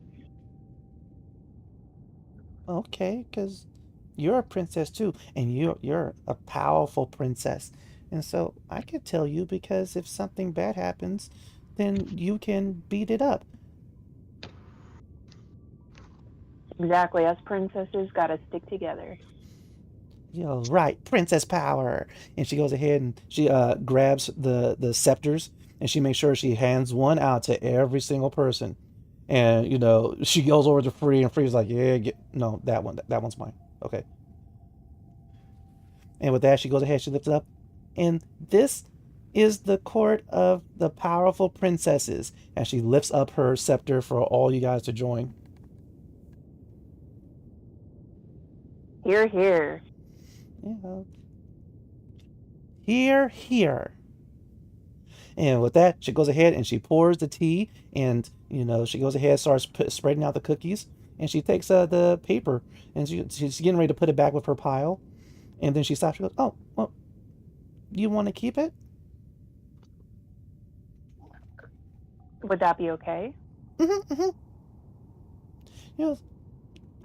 I, I draw a lot, and so I draw a lot, and I dream a lot, and so I have plenty. Well, I would be honored to take this, princess. Thank you. Mhm. And so she goes ahead, she hands it to you, she curtsies, and she goes over. She unfortunately kind of clips her pile of papers. Some of them kind of spread out. Um, you see this one that looks weird because it's a tall tower.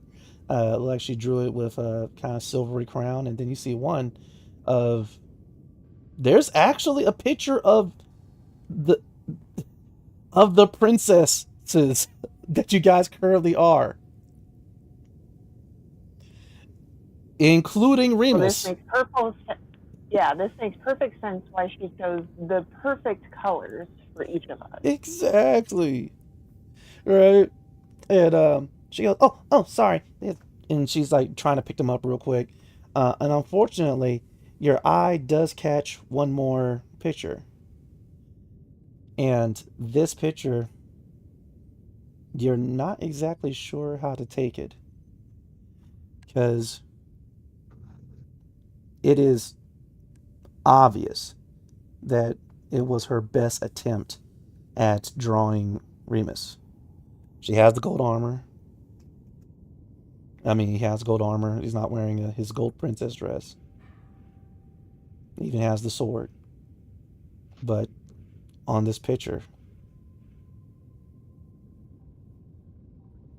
he has a lot of red on his chest. And you are there on his side, and seemingly Ori is on his other side. But there are X's on his eyes. Yeah. But with that, we have to conclude another interesting session of Esper Genesis. We hope you enjoyed. If you did, make sure to activate that like button, comment, subscribe, and join us on our next live stream. I have to thank my players, Alloy, Master Draco, Dark, Lovely, Tonto Tomahawk, and Typhoon 44. Please don't forget to follow me on all the socials at Facebook at Cobalt GM's ttrpg zone, on Instagram at cobalt.gm, and hopefully I think my TikTok is still going on with Cobalt GM5. Until next time, have a great night, and let's level up together. Bye. Bye.